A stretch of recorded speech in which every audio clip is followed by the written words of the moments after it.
change that. Check so. Yeah, I think so. Yeah, back there. If they're not.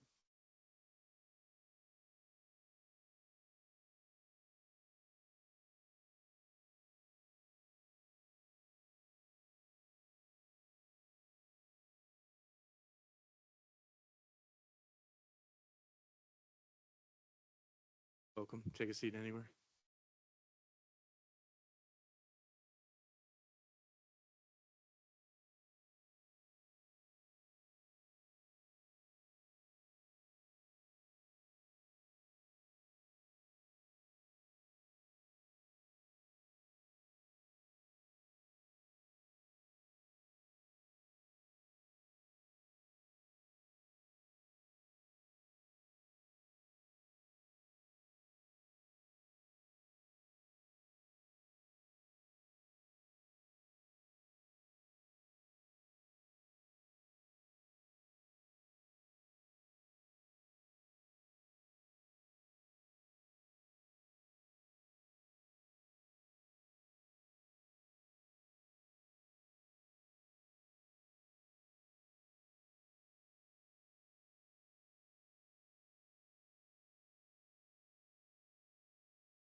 Test.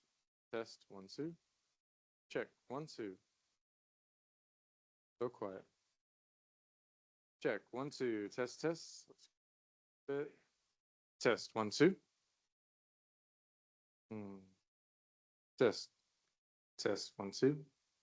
Test. Test.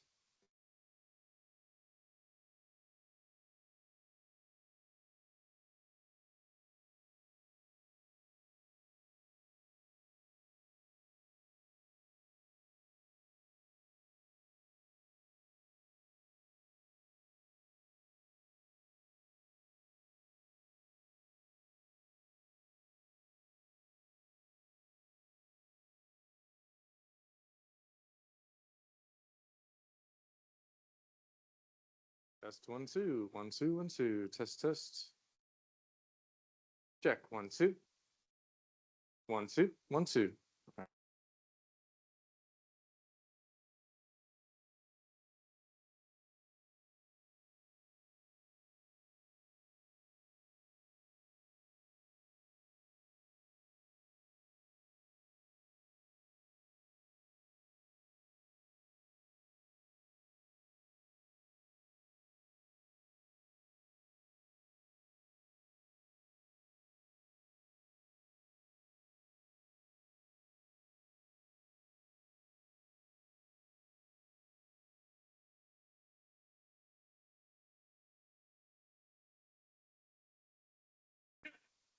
Test. Test. All right. That's good.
Well, yeah, no, I lived in Salt Lake. Back. So it was culture that unusual. Like some of this didn't possibly right.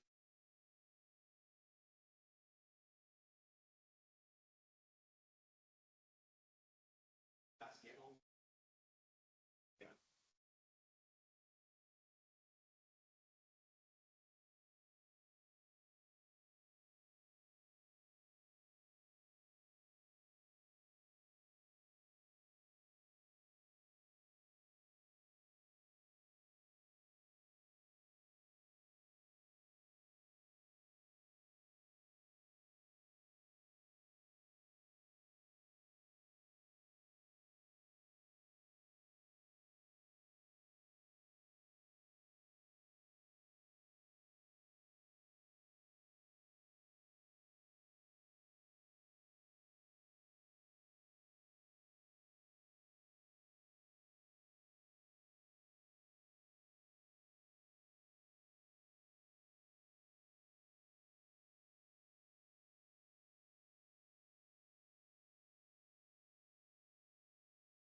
Has been straight sheet, right?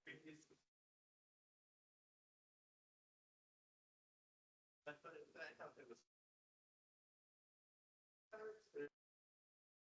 Yes.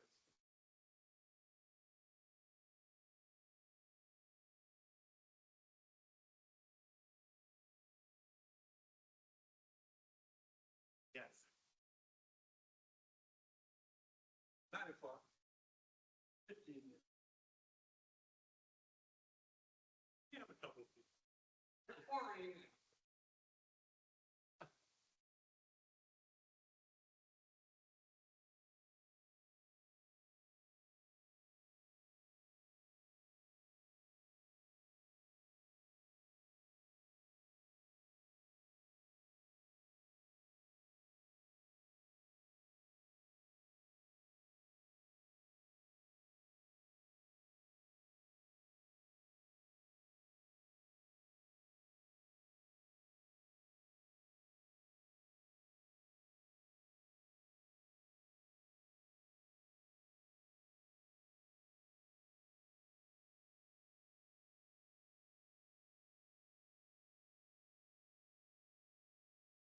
Okay, fine.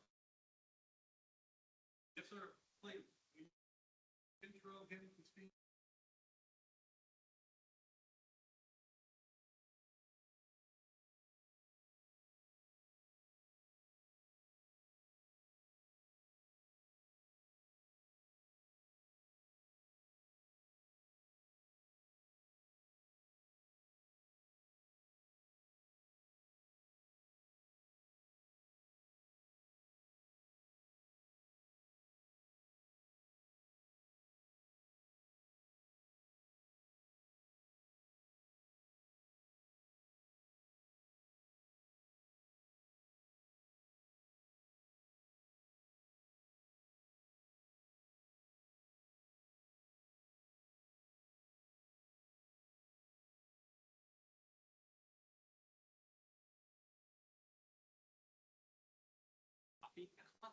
That's all they're used. It's just. Okay. Battery symbol. So anticipate that when you're handing.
See you.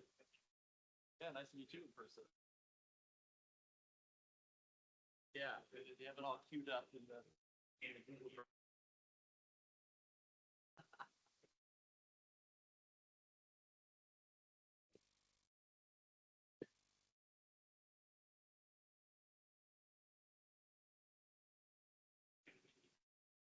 Discussion oriented.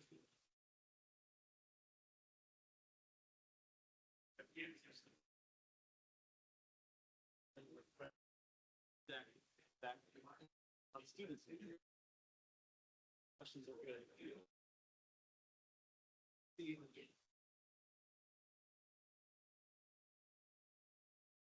Sport.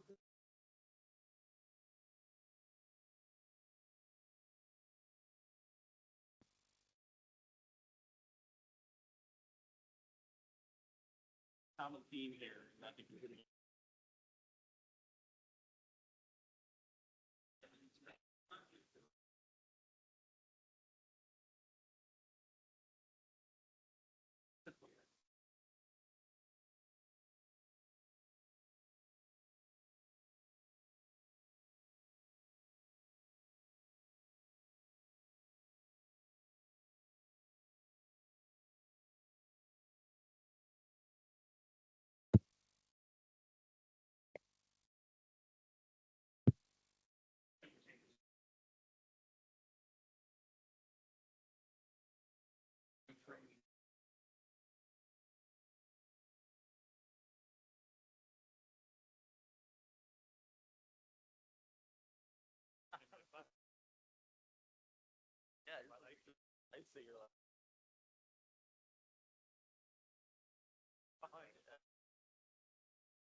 Hey, buddy, did you finish it all?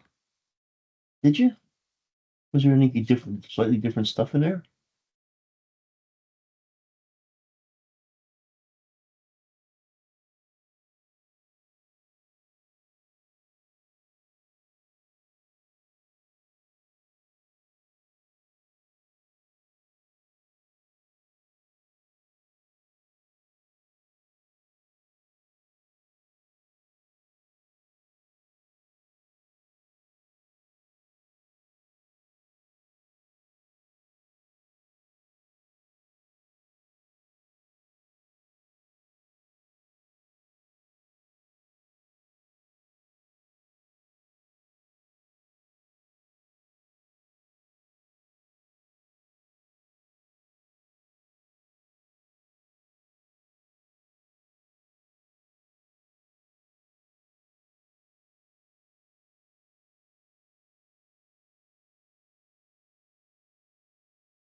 technical difficulties are, that I'm having are worked out, we'll get started.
Oh, you're a cheese. So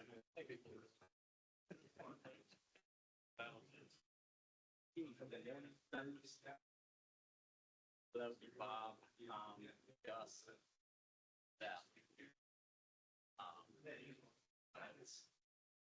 I don't see it. But there are two.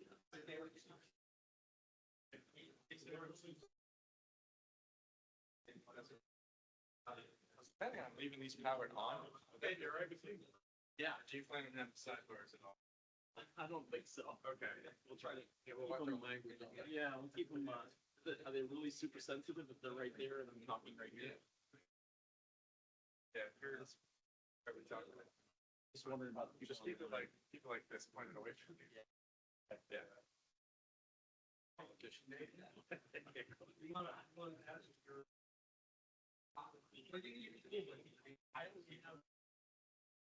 Two of them here right now, so know where the other two are.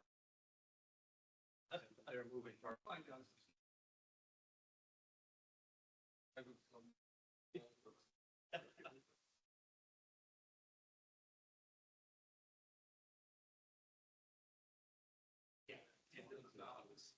They give us 5 minutes to open it.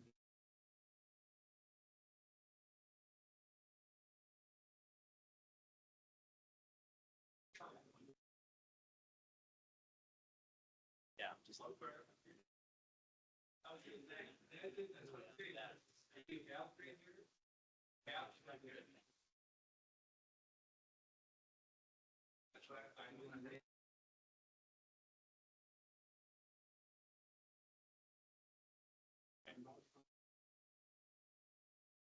That's it.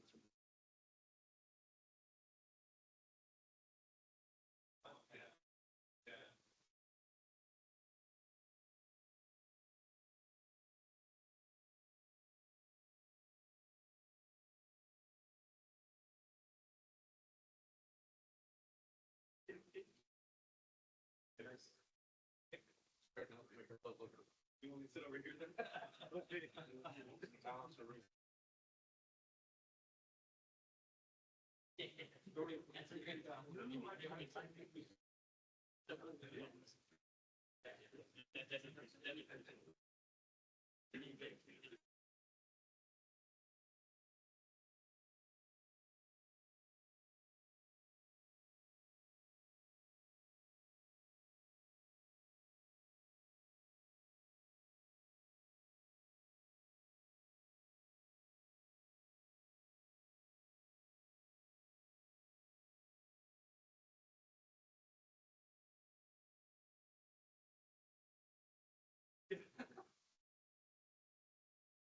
No. Yeah, I don't know.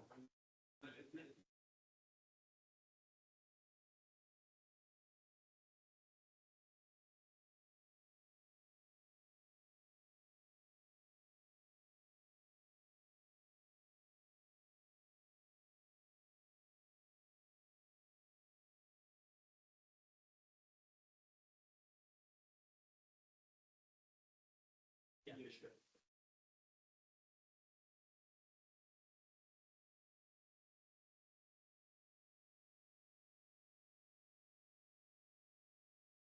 Yeah, yeah. Nice to see you. Yeah, welcome. Yeah, thanks for having me. Thanks. All right. Good morning, folks. We'll get things going as a few people trickle in. Parking's always interesting on a college campus, so I'm sure there's some people trying to figure that out. But I've been told we've got a pretty good online audience, so we won't delay any further. So first, let me welcome you to the Spring 2025 FPAW meeting. My name is Kevin Atkins. I'm a professor in the College of Aviation. And I can just share there's been a lot of energy and excitement leading up to this event. To be honest, when Matt and Matthias first approached me about hosting this, I knew it would be a substantive undertaking. And as many of you know, I'm sure as soon as I started to work with each of them, I took a big breath of sigh of relief because they've just been wonderful to work with. With that being said, there's also been a number of individuals on the Embry-Riddle side that have made this possible. And first and foremost, I want to acknowledge their contribution. So I want to first thank Dean Alan Stolzer. Dean Stolzer will come up here in a few seconds and kind of provide some introductory remarks and set the tone for the meeting. So you'll hear from him shortly. Also, the Associate Dean for Research in the College of Aviation, and that's Dr. Scott Winter. And you'll hear from Scott later on. He has been generous enough to make this afternoon's social event happen. So he'll provide some comments prior to that. Also want to thank all the session leaders and speakers. Good representation from Embry-Riddle, which makes me proud and happy to see. I'm going to flip my card over because I'm going to steal Matt's expression from I guess late last week, the unsung heroes list, right? And those are really important to acknowledge. And there were just some people who were really key in bringing this together. And unfortunately, they're not here, but they really do deserve a lion's share of the credit. And I want to first thank Christina Uzan, who's the senior administrator to the dean in the College of Aviation. And also Demi Bentley, and she's also the senior administrative assistant to the dean in the College of Engineering. And these two ladies have put together the tours that you're going to get to enjoy on Wednesday and Thursday, so tomorrow and the last day of the conference. And we're going to be excited to show campus off a bit to you. I also want to really thank Helen Ladon, and she's been instrumental. We lucked out. Helen had a previous life as an event planner prior to coming to Embry-Riddle, and that really paid off. So she was really key. So we thank her. With that being said, let me introduce Dean Stolzer and tell you a bit about Dean Stolzer. So Dr. Alan Stolzer has more than 30 years of experience in academic administrative positions and is currently the Dean of the College of Aviation at Embry-Riddle, where he's responsible for the academic and administrative oversight of the college. He's also a professor of doctoral studies and teaches safety management systems in Riddle's PhD in aviation program. Prior to coming to Embry-Riddle, Alan was the department chair, associate dean, and a faculty member at Parks College of St. Louis University, where he worked there for more than 22 years. Alan, in addition to being the dean, is also an active researcher and was the principal investigator on several recent federally funded grants related to aviation safety. He's the lead author on 2 books on SMS published by Ashgate Publications. His research focuses on subjects of SMS, aviation safety information analysis and sharing systems, and flight operations quality assurance. Alan holds a PhD in quality systems from Indiana State University and a degree from Embry-Riddle and the College of the Ozarks. He holds an ATP, CFI, and AMP certificate from the FAA and was previously a DPE, issuing more than 100 certificates and ratings on behalf of the FAA. He has over 8,000 hours of pilot in command time. Dean Stolzer holds the Quality Auditor, Quality Engineering, and Quality Manager certifications from the American Society for Quality and a Project Management Professional certification from the Project Management Institute. In 2014, he was elected as a Fellow of the Royal Aeronautical Society. So with that being said, let me ask Dean Stolzer to come on up and set the tone for the next 3 days. So welcome again.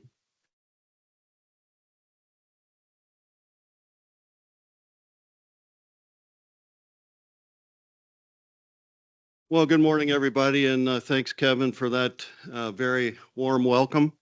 It's just great to be here and to have the opportunity to welcome the Friends and Partners in Aviation Weather spring meeting and all of you attending, and I know there's a number of people online as well, and you're certainly all welcome to participate and work together to move aviation weather and safety forward.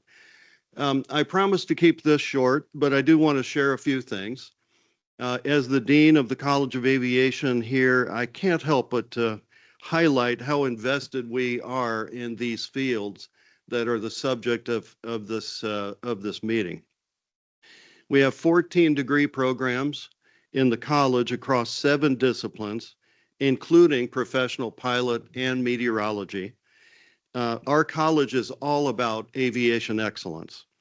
We're proud to run the nation's largest civilian university flight program, logging nearly 120,000 hours of flight time annually with more than 400 daily flights. So that ops tempo and that level of activity is immense. And as you can imagine, the meteorology is a big deal for us because of that and a lot of the other things we do. So not only is it a standalone degree program for us, but it's also woven into our operations and our teaching because we know just how vital aviation and weather are to each other. It's certainly at the heart of what we do here at Embry-Riddle. Our passion doesn't stop there. Our research as well focuses on making aviation safer, more efficient, and better informed, including in the weather domain. Faculty are doing incredible work to spark innovation and create practical solutions that drive the industry forward.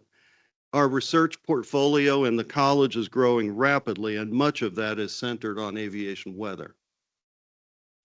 I read up on FPAW in preparation for this, and so many things stood out. FPAW aims to increase understanding of weather's impact on aviation operations, identify and address problem areas needing accurate weather guidance, integrate weather into operational decision-making, and serve as the aviation weather community of practice. The importance of all of that cannot be overstated. I'm going to resist the urge to go into my stories of flying Beech 18s freight at night in Tornado Alley. If you know where that is. Those were some good times, to say the least.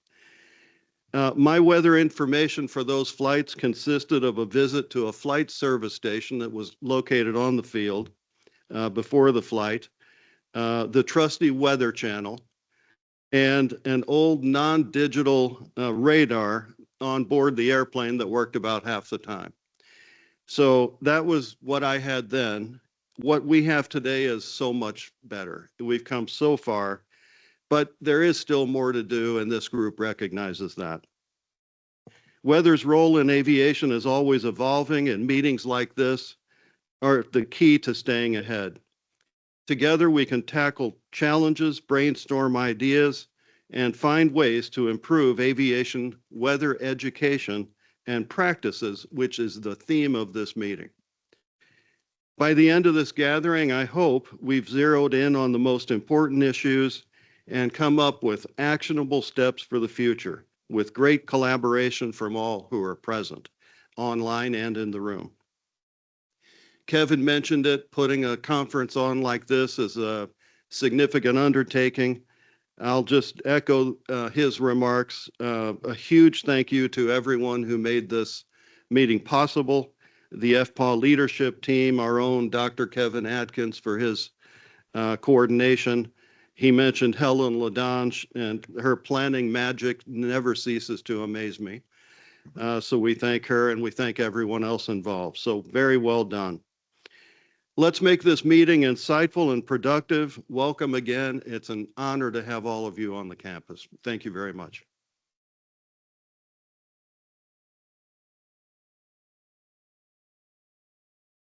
Thank you, Dean Stolze, for setting us up for a wonderful meeting here and hosting us. Greatly appreciate that. Now, you stole a lot of my thunder, what I wanted to say, so I may just improvise here. Thank you in first place for hosting us here, Kevin and your team. This was wonderful working with you, and so we look forward to the next few days to work together here, go through the FPAW meeting. And when you look at the topic that we talk about, it's about education and training of airmen, and clearly weather has to be an integral part of this. And we want to brainstorm about and make progress how we can improve the education of our pilots, air traffic controller, dispatchers, anybody that has something to do with making flight possible. And this really started a year ago for those that were part of that at the FPAW spring meeting in Dallas that Southwest Airlines hosted us graciously. Thank you, David Dillahunt, again for your hosting us there. This was great. And Joel Siegel shepherded a brainstorming session at that time that identified several of the issues that need improvement. And we really want to make progress on that in the next 3 days as we go through the motions, talking about different things, highlighting what things work well. Don't change those. But where are opportunities for improving things? And let's carve those out so that we actually can make progress. And we want to hear not just from the educator side, we want to also hear from the people who receive that education in terms of what really works well from their perspective, because they are the ones that are out there and in the world. They make the decisions, whether it's from the cockpit or remote in some form or fashion.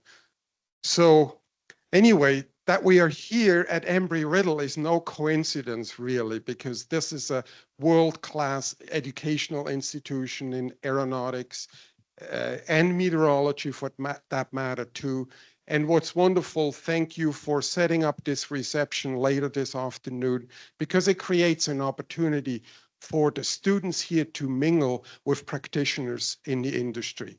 And so with that, I look forward to the meeting, and I want to hand it over to my colleague, co-chair, and friend, Matt Fronzak, for more logistics details. Thank you. And I'm going to, in turn, hand it over to Kevin again and ask Kevin to give us some of the fundamental logistics info, like where's the bathrooms and where are we going to go eat lunch and stuff like that. All right, I should have mentioned that before. So priorities, right?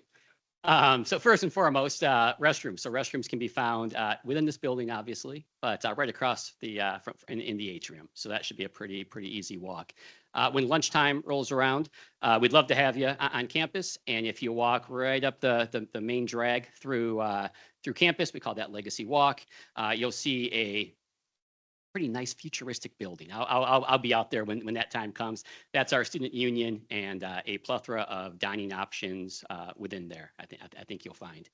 I guess maybe a few things that I'll also mention, take advantage of this time to do so. We really encourage you to sign up for the tours tomorrow morning and the following morning. We're going to really focus on the College of Aviation side of campus tomorrow morning, and then the College of Engineering side of campus on Thursday morning. So there are sign-up sheets right outside the door. Please sign up. Please sign up there. The reception this afternoon will be right out here in the lobby, so you don't have a great distance to walk. And if you need any suggestions for dining or anything like that, just come talk to me at some point in time today. I'd be more than happy to give you my 2 cents. All right. Does that cover it, Matt? All right.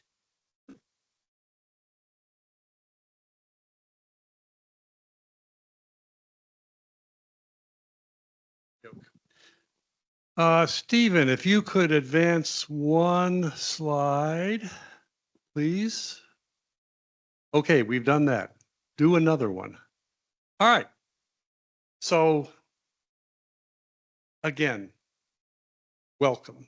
And I know this is going to amaze you, being the shy retiring person that I normally am, but I have a story or three that I would like to relate, including the fact that I graduated from what is now the University of Massachusetts Lowell with a degree in meteorology back when, I won't give you the year, I will just tell you that the leading edge numerical weather prediction model at that time was the limited fine mesh, the LFM model. And I thought that was cool beans at that point.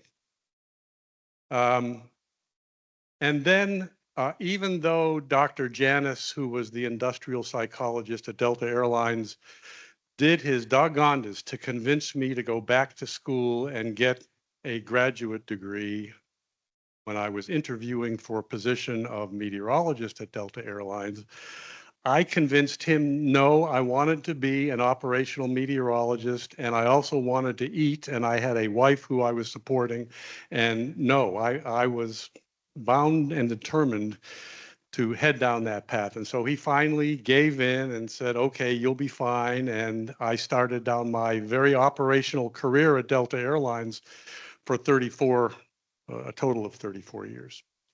Toward the tail end of that career, I made a decision that I was going to retire very early from Delta and continue on somewhere or another in this world of aviation. And so I decided, looking around me, that the only way this was going to be successful is if I went back to school. And so I, again, did some looking around. We're now in the age of internet. You can do things like distance learning, and lo and behold, there's this Embry-Riddle thing out there, and they have a master's in aeronautical science. And wouldn't it be kind of cool to apply what I've learned for the last 30 years working in airline operations in a master's program? So I signed up. For reasons that are unclear to me, they accepted me, and for the next 3 years, while working as an ATC coordinator at Delta, I also was going to Embry-Riddle and the distance learning campus. And in 2008, at least by my timing, I think Riddle says 2009, but whatever.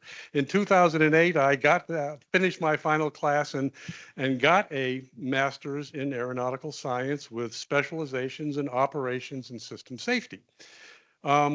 It occurred to me yesterday when I stepped foot on campus that although I had this notion that I had been here before, in fact, the previous trip was to the Florida test bed, which is on the other side of the airport, right? I'd never been on this campus before, and it was neat, absolutely neat to come here and say, oh, this is where I went to school, even though it was kind of far away at that point in time. What a neat experience that was. So I say all of that to point out, as has already been at least implied, that this is, to the best of our knowledge, correct me if I'm wrong, Matthias, the first time that we have ever had an FPAW meeting on campus at a institution of higher learning anywhere. I believe that's right. So, so y'all are a trial balloon. We'll see how this goes. I personally think it is win-win-win all over the place if we do this right. And so the meeting is taking place in very interesting times. Normally we'd see 1 to 2 dozen feds sitting here in the room with us. There are precisely 0 feds sitting in the room with us because of what is going on in the government. We could not have selected a more interesting time to hold this meeting. But you know what? Aviation weather is all about challenges. That's just another challenge, and we'll take it on and make a successful meeting, and need all your help to make this happen. Oh, yeah. And sorry if I was not clear. There are several, maybe many. I think I believe I counted 31 feds who signed up to attend the meeting virtually. So those of you who are online, welcome. We miss you here in person. There's a lot of empty chairs in here that have your names on them. We wish you were sitting in them, but to the extent that you can, please do participate. And yeah, we miss you. Anyhow, despite all of the interesting times going on in DC, we do have 170 folks who have registered either in person or virtually for this meeting, which by my reckoning is right up there near kind of a top end of what we usually get. Usually it's in the 150 to 200 between virtual and in person. And so, so given circumstances, I think that's a great number. 54 folks have signed up to be here at one point or another in person. That includes 30 folks that claim Embry-Riddle affiliation either currently or in the future. Not graduates like me. I mean Embry-Riddle students, Embry-Riddle faculty and staff, future Embry-Riddle students. So that's a really fine number, I think. We have 116 virtual residents, including, as mentioned, 31 of the feds.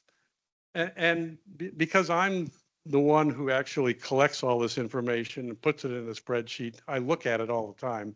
And so the way that my curious mind works, I look and say, I wonder what the most common names are out there. And so if you're wondering, we have 2 Bells, 2 Johnsons, and 2 Kims on the list. We would have had 3 Johnsons, except Kevin Johnston puts a T in the end of his name, and so that disqualifies him from being a Johnson. I thought that the Matt, Matthew, and Matthias contingent was going to win the most common first name, but doggone it, the Mike and Michaels jumped up and edged us out 7-6. On that most common first name, what do you notice about those names? Anybody? Bueller? They're all male names. We did this last time and they were all male names. We need to change that. We need to have more common female names up there along with the male names. Just saying, I'm just throwing that out there for your consideration. And you will hopefully have grabbed your name tag out in front and proudly donned it here. I want to point out that unlike AMS, which is an organization that has a budget and has staff and has money to buy things like those fancy badges that go on the bottom of your name tags and is your meeting bling. We have a budget of 0, and therefore we are somewhat limited in how much bling we can put together for a meeting. However, my computer printer will produce colored thingamabobbies on a name tag, and so there are bling things on your name tags. So if you have a green colored phrase, that means that person is a member of the FPAW steering committee, which is a group of, how many, Matthias? 13, 15? 15 folks who steer the Friends and Partners in Aviation Weather on an ongoing basis. It includes Matthias and I, Nathan, Mike Splitt. Who am I missing? There got to be others. Rick Curtis. Thank you, Rick. So there are at least 5 of us here in person at the meeting.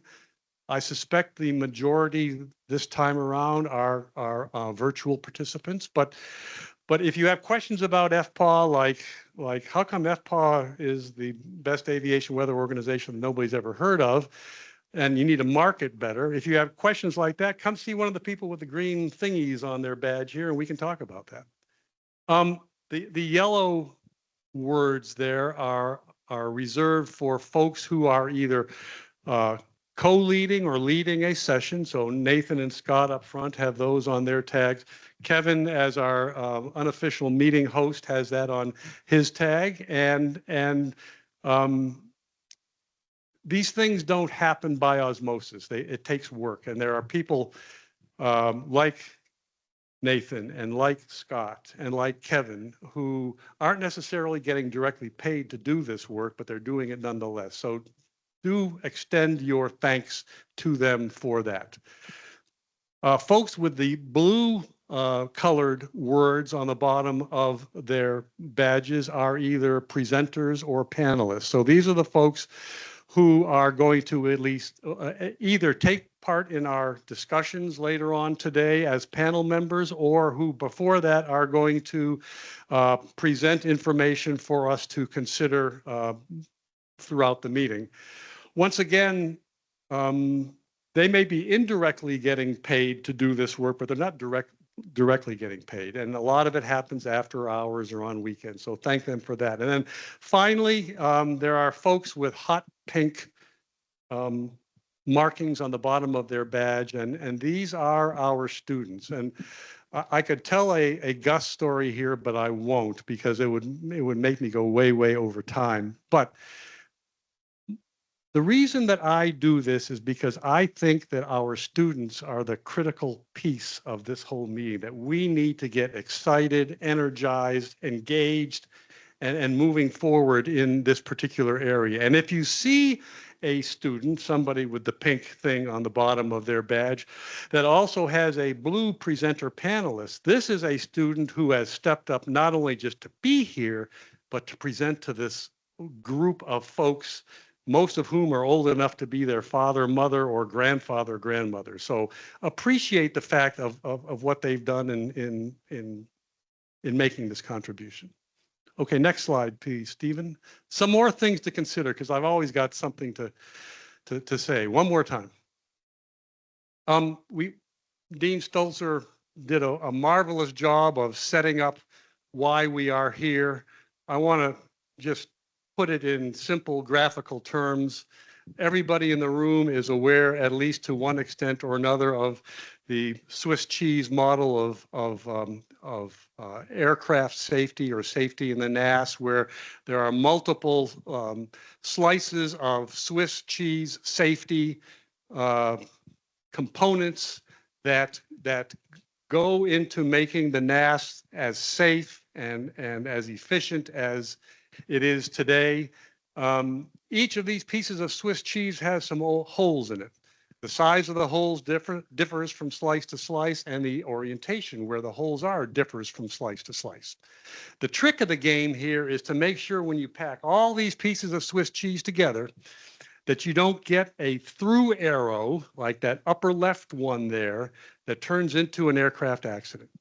And so our goal here at this meeting, in the context of aviation weather, education, training, and certification, is to shrink those holes as much as we can and to realign them so that when we pack these Swiss cheese pieces on top of one another, they don't allow any through line to go through and turn into an aircraft incident or, God forbid, an accident. Next slide, please, Stephen. And, you know, we sit here, maybe not so much as an operator. No, I'm not going to go there. Never mind. We sit here and talk about these things somewhat in the abstract. And we say, well, we have the safest system in the NAS.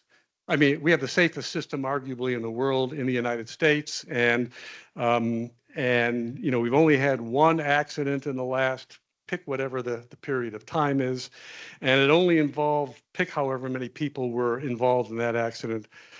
But it's really useful to put faces and names to those situations so that we understand, excuse me, the gravity of what we're talking about here now. So this is Jonathan Campos. I suspect that some of you in the room taught Jonathan Campos when he was here in 2015, 14, 13. Jonathan was the pilot of PSA Airlines flight number 5342. He was the captain. He was the guy in the left seat as that CRJ-7 took the revised landing clearance and then made that 30-degree turn to get lined up with runway 33, effectively blocking their view of the Army helicopter that was heading straight toward them.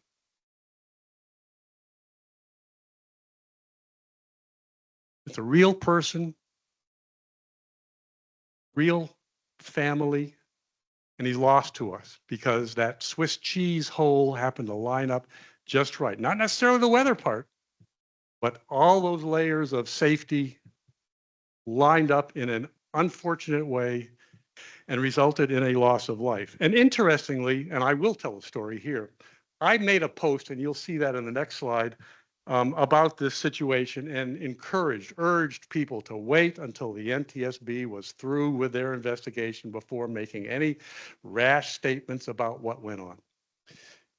Unfortunately, I didn't follow my own advice. And when asked by a colleague what I thought happened, just as in two people talking to each other, so it didn't go anywhere, I offered an opinion of what happened. And my colleague at MITRE said to me, I happened to look at the SKU-T, going back a ways now, the SKU-T at the Washington Dulles Airport from about an hour or so prior to the accident.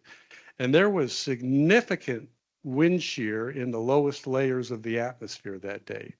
So what if that helicopter, in fact, wasn't inadvertently in that, what if it wasn't pilot error that caused that helicopter to be where it was? What if, in fact, that wind shear had caused enough turbulence to lift it up well above where it was supposed to be? So I don't think aviation weather was involved in this accident, but the jury's not out. The answer is not here yet. So hang on that, and let's wait and see how it all turns out. Next slide, please, Stephen. And just so that you know that there was more than the captain and the first officer on this aircraft who were involved. My MITRE colleague, Cayenne Mao, and her son, sorry, gotta go down. Don't have these names memorized. Her son, Edward Zhu, and her husband, Joe Zhu, were also on that airplane. Never met Cayenne. She worked in the finance department.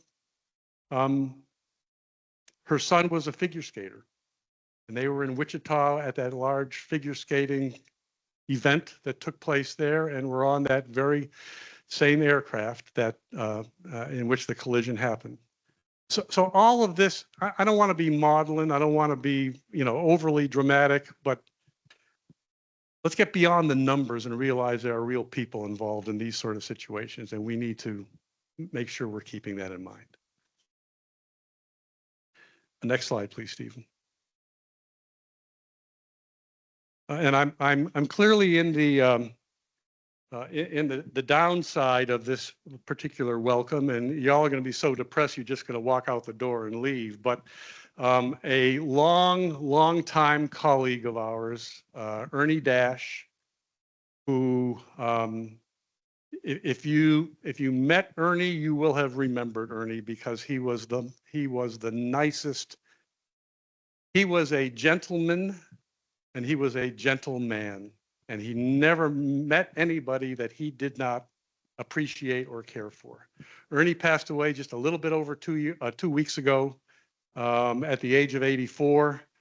And I didn't know Ernie very well, but again, he was the most approachable human I think I've ever met. And so I approached him and I said, when he was about at the same age that I am right now, I said, Ernie, when are you going to retire? Because he was still going strong at FPAW. And he said, I've got 3 criteria I use. If I wake up in the morning, if I resent the alarm clock going off in the morning to wake me up for work, that's number 1. If I find that work is getting in the way of things I would rather be doing, that's number 2.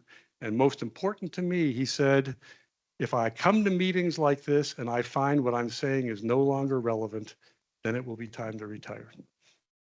Ernie hung in there until 2016. I believe this was the last slide on the last presentation that he gave at an FPAW meeting, and this was his way of saying, I'm out of here. And he was, and he spent the majority of the next 10 years with his wife and grandkids and the Virginia Handbell Consort, where he was voted most cheerful roadie for the last 10 years and did what he enjoyed doing.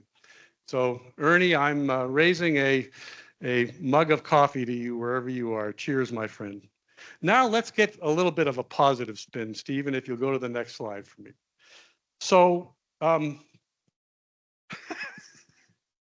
I didn't tell you about this. So, social media is one of those funny things. It can be a cesspool of stuff if you let it be a cesspool of stuff. But you can also learn some very interesting things as you go looking around at various and sundry places. And lo and behold, on my LinkedIn one day came this article that talked about Dr. Kevin Adkins. And I can attest that doing one of these meetings is a complicated and time-consuming chore. And Kevin, poor Kevin, he signed up to be an FPAW member about 2 or 3 years ago, and he lurked in our meetings, but didn't really like jump up and participate. And so when we were talking about where should we have the spring meeting, at a place where they do higher education and tie it back to what we did in the spring 24 meeting, I said, well, I'm an Embry-Riddle grad and we've got an Embry-Riddle guy that's been coming to all of our meetings. I'm just going to reach out to him. And so I did. And by golly, he not only picked up the ball, he has run with it wonderfully. And so I'm very grateful to you, Kevin, and to Helen, who I know behind every successful person is a highly talented admin that is doing yeowoman and yeoman's work in the background. It seems that Kevin was recently honored by his students for his professorial talents too, which is again a tribute to the kind of guy he is. So way to go, Kevin, and congratulations on this award, which I understand, in talking with some other people, awards are all neat, but award from student groups are like the neatest of the neat. So congratulations on that. Matter of fact, hang on, I'm going to put this down.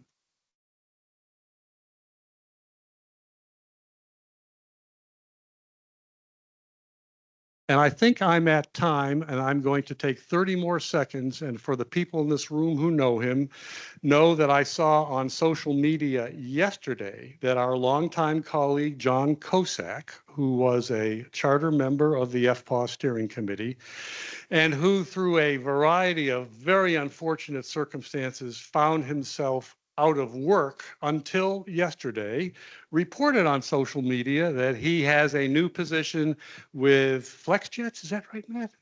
With FlexJets. Sorry? Yeah, back to where he started 83 bajillion years ago, working in some role in their meteorology group. So, John, I don't think you're on, but congratulations, buddy. And as I told him on social media yesterday, we look forward to seeing your smiling face back in our meetings here in the not too distant future. Hit it one more time, Stephen. I think that's all for me.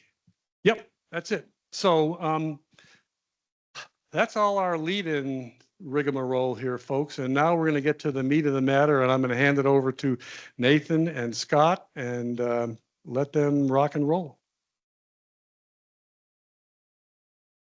Oh, I forgot about that. Nah. Yeah, we were supposed to. I forgot about that. Look, I will say it in 30 seconds. We met in the spring as Matthias of 24, as Matthias has mentioned.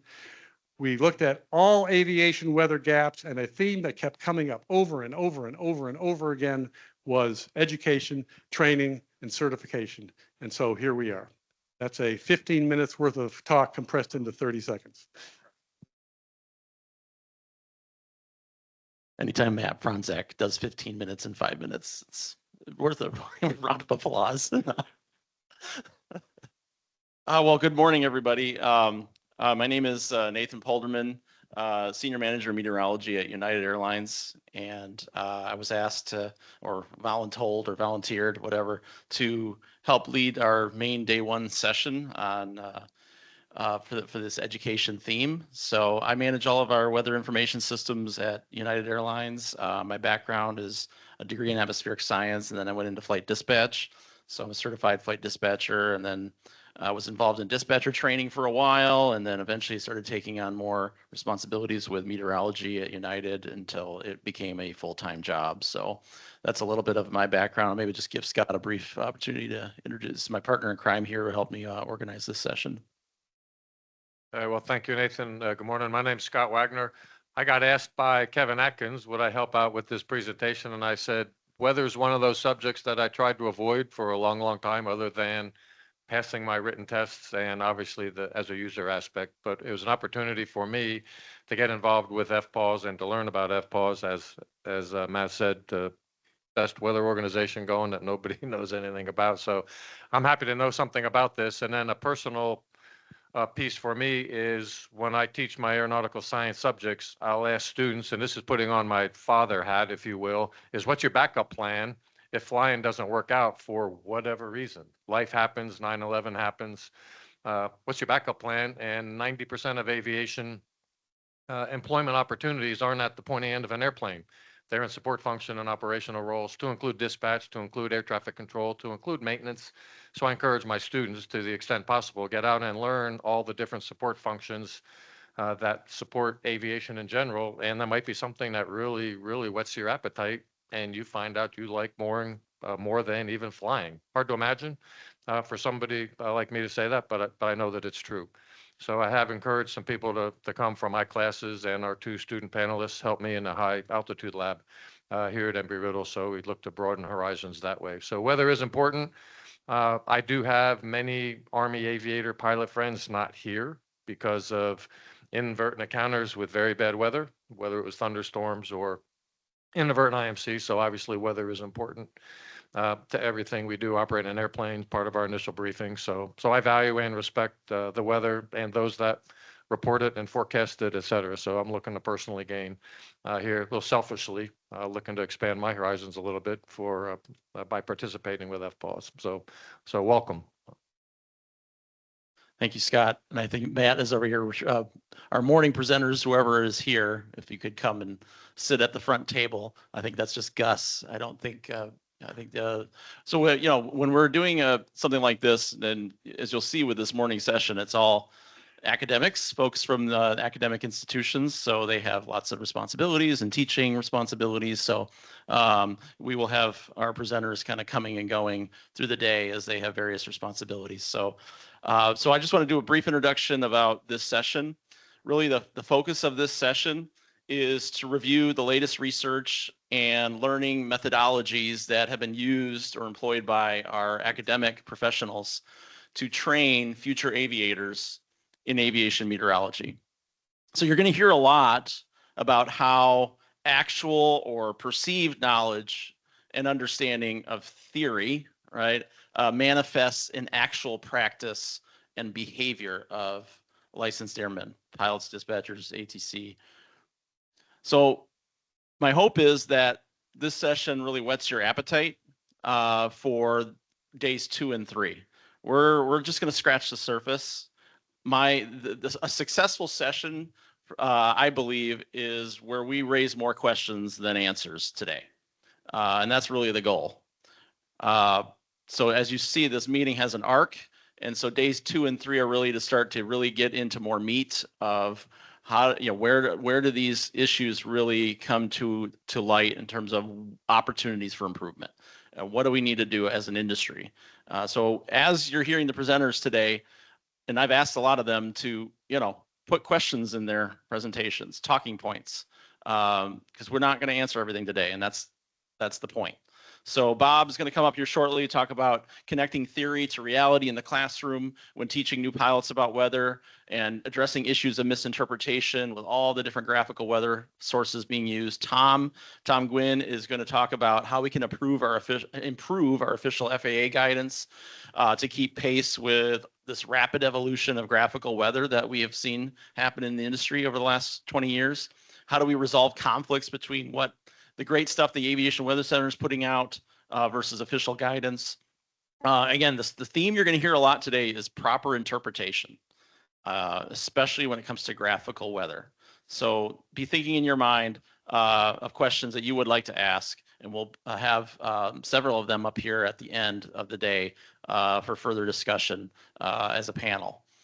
Gus is going to talk to us about his problem-based learning approaches to educating critical thinkers to better sift through and evaluate weather information. Beth is going to talk about a recent laboratory study on that looked at the effect of different pre-flight weather briefing approaches on GA pilots' understanding and performance and behavior. So comparing a self-briefing to a flight service briefing. So some very interesting results from that research. Godfrey is going to join us later to talk about the challenges of effectively training meteorology to aspiring aircraft dispatchers. Is there some of that going on here at Embry-Riddle as well? And like, what does the industry need to do to change to improve outcomes when it comes to dispatcher weather training, and some of the strategies and changes that have been employed by Embry-Riddle here in the classroom. Mike Splitt is going to talk to us about weather representativeness. How does the observability of specific weather scenarios impact a pilot's assessment and decision making? And how can we use advanced weather analytics even in the classroom to help pilots gain that understanding?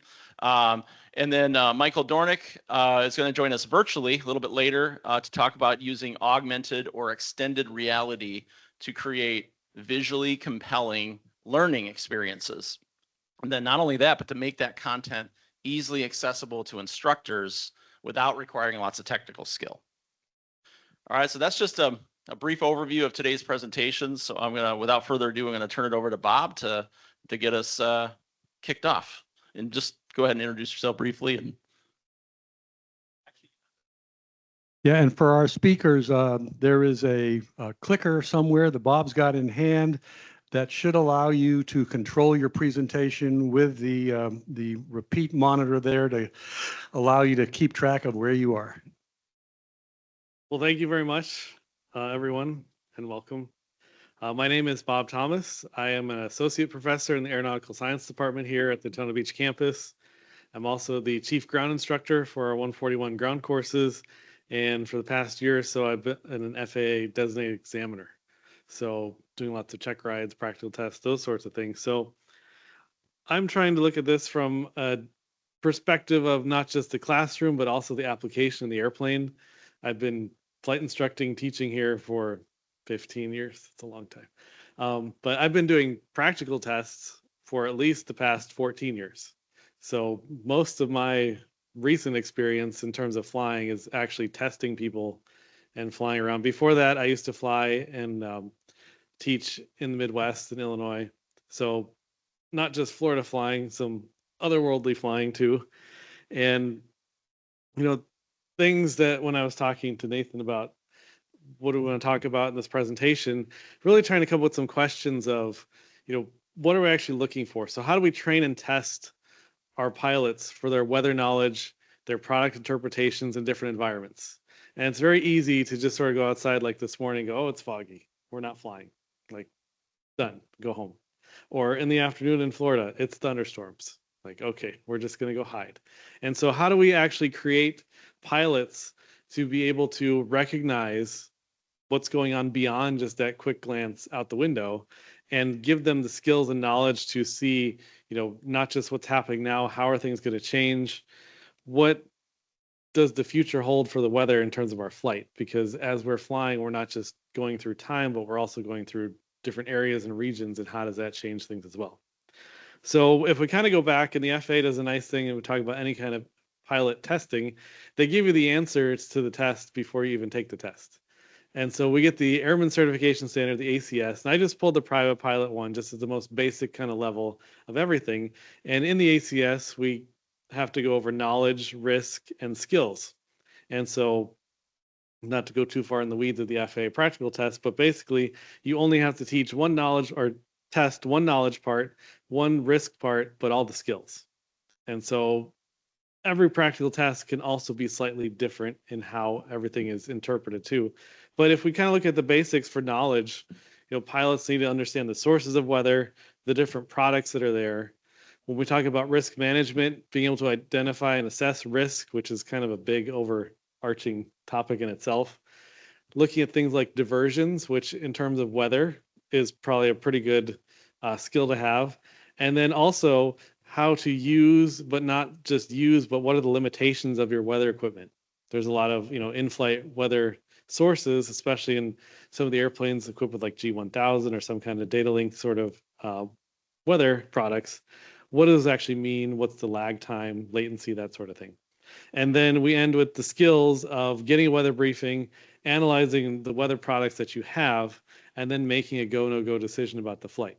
And so that's where it all kind of happens on the ground. Now, the other part to this that I didn't put in here is that in the air, you could potentially have to deal with some kind of changing weather conditions and that sort of thing. But 99 times out of 100, when you're going on a check ride, you're going to go when the weather's good. So a lot of those are faked and not really a real scenario. But this is kind of like just the ground portion before you even leave the ground that way. So kind of going into, that's the testing part. How do we get to the training part? And the training part's sort of the 2 steps, because you look at the classroom, and Scott already mentioned how he loves weather and the weather products and knowledge. But I have found in my journey through the aviation world that there are 2 kinds of pilots. There are those who love all different things about weather, and those who just deal with it because they want to fly.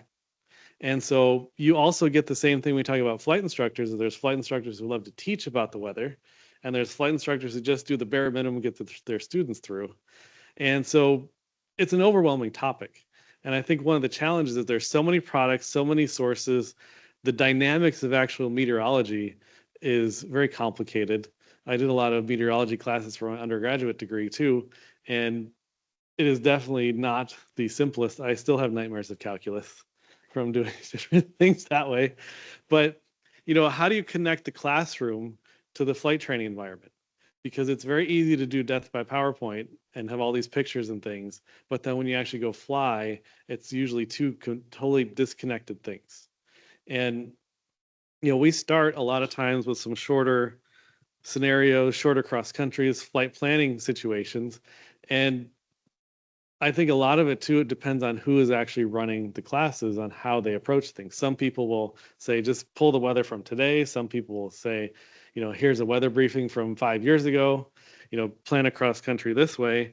And so you get into this situation where you're trying to figure out, what is actually helpful to the students. And so it's very easy, at Embry-Riddle, we use ForeFlight for everything, for all of our documents, for most, I'd say almost, again, 99% of the students that I give check rides to are going to pull a weather briefing from ForeFlight and just have it all right there in one spot. And so, that's one example. But how do you make it relevant too? Because if you keep doing cross countries in Florida, it's very repetitive, very simple, because a lot of the reason people like to fly in Florida is because we have a lot of VFR sunshiny days until mornings like today where it's foggy, or afternoons like yesterday where it was thunderstorming, and you kind of go back and forth. And I always love to ask my students in my classes is how many have never seen snow before? And you'd be amazed at how many students that raise their hand and go, I've never seen snow. And then we're supposed to teach them about icing. And all their experience with ice is reaching into the freezer and grabbing ice cubes. And it's a whole different, you can go down and probably spend weeks and weeks and weeks going through this stuff. So time is also a limiting factor with some of this. So, I try and make the discussions relevant, trying to figure out, what they know, what can they use now? Because a lot of the students want to really be able to apply what I'm telling them now and not really worry about, what is a jet stream doing at 35,000 feet today? Because the Cessna can barely go above 6 easy without spending 45 minutes trying to climb. So, trying to make it relevant, different examples, try to give stories without being too, I don't know, just, I want to make it exciting, something different. And so, trying to talk about different regions like the mountains or convection or icing, because even here with convection, it's different than convection in the Midwest with supercells.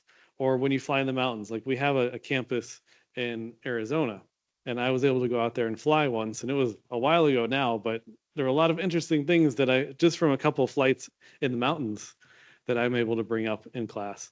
And then of course, icing, like my story is about how I flew into, I didn't know it was there, I promise the FAA listening, but I got ice on my airplane, and being able to try and figure out, what do you do now? Where do you actually see ice form on a Cessna first? Things like that where you don't actually experience here, but because I was able to do it in other places, it helps quite a bit. So then we get into, once we talk about some of the weather stuff, we get into how do we actually gather weather information. And, that's a big challenge for people because it's very easy to, we have the 800 weather briefing. You can call, talk to a briefer. ForeFlight will pull all your information up for you and get the nice package. There's the old-fashioned way of just going to aviationweathercenter.gov and hunting around until you find what you want. And there's really no wrong answer to either one of those. Most people will stick to the briefings, especially now with ForeFlight and the new aviation or the new 800 Weather Brief website, where it just gives it into you in a nice organized package that you can go from start to finish and make sure you don't miss anything, which is very useful. But what ends up happening is you get into this and you have all these different sources. A lot of people will just stick with one and ignore the rest. And like, I got ForeFlight and here's all my stuff and we can go. I'm like, great. But what about the thunderstorm that just popped up 2 minutes ago that you didn't see? Or, where do we get on the morning like this? Is it clearing up? Are there any satellite images that you can pull up? How about radar? Are we in this spot where we don't really look at anything else but what we know? And that's kind of where, trying to get people to realize there's more out there. And even to the point where you get into, you can pull up the same thing in 2 different spots. Do they even look the same? What are the differences? What if ForeFlight disappears tomorrow? What if your iPad stops working? Now what? That's probably a more relevant example. Your battery runs out on your iPad. Now what do? Then things happen. So how do we look at what these different things are? How do we see similarities and differences?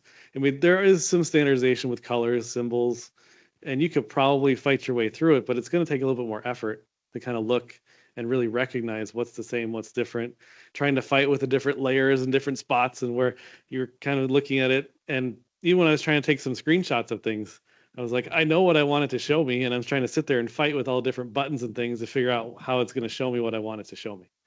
And so that's where when I would teach, I don't want to say force, but I would force the students to do one cross country using aviationweather.gov things, and then I would have them do another one using ForeFlight just to show them that they can't. And then we get into me being the check pilot that I like to be, is that, now that you've got this information, is there anything else that would be helpful?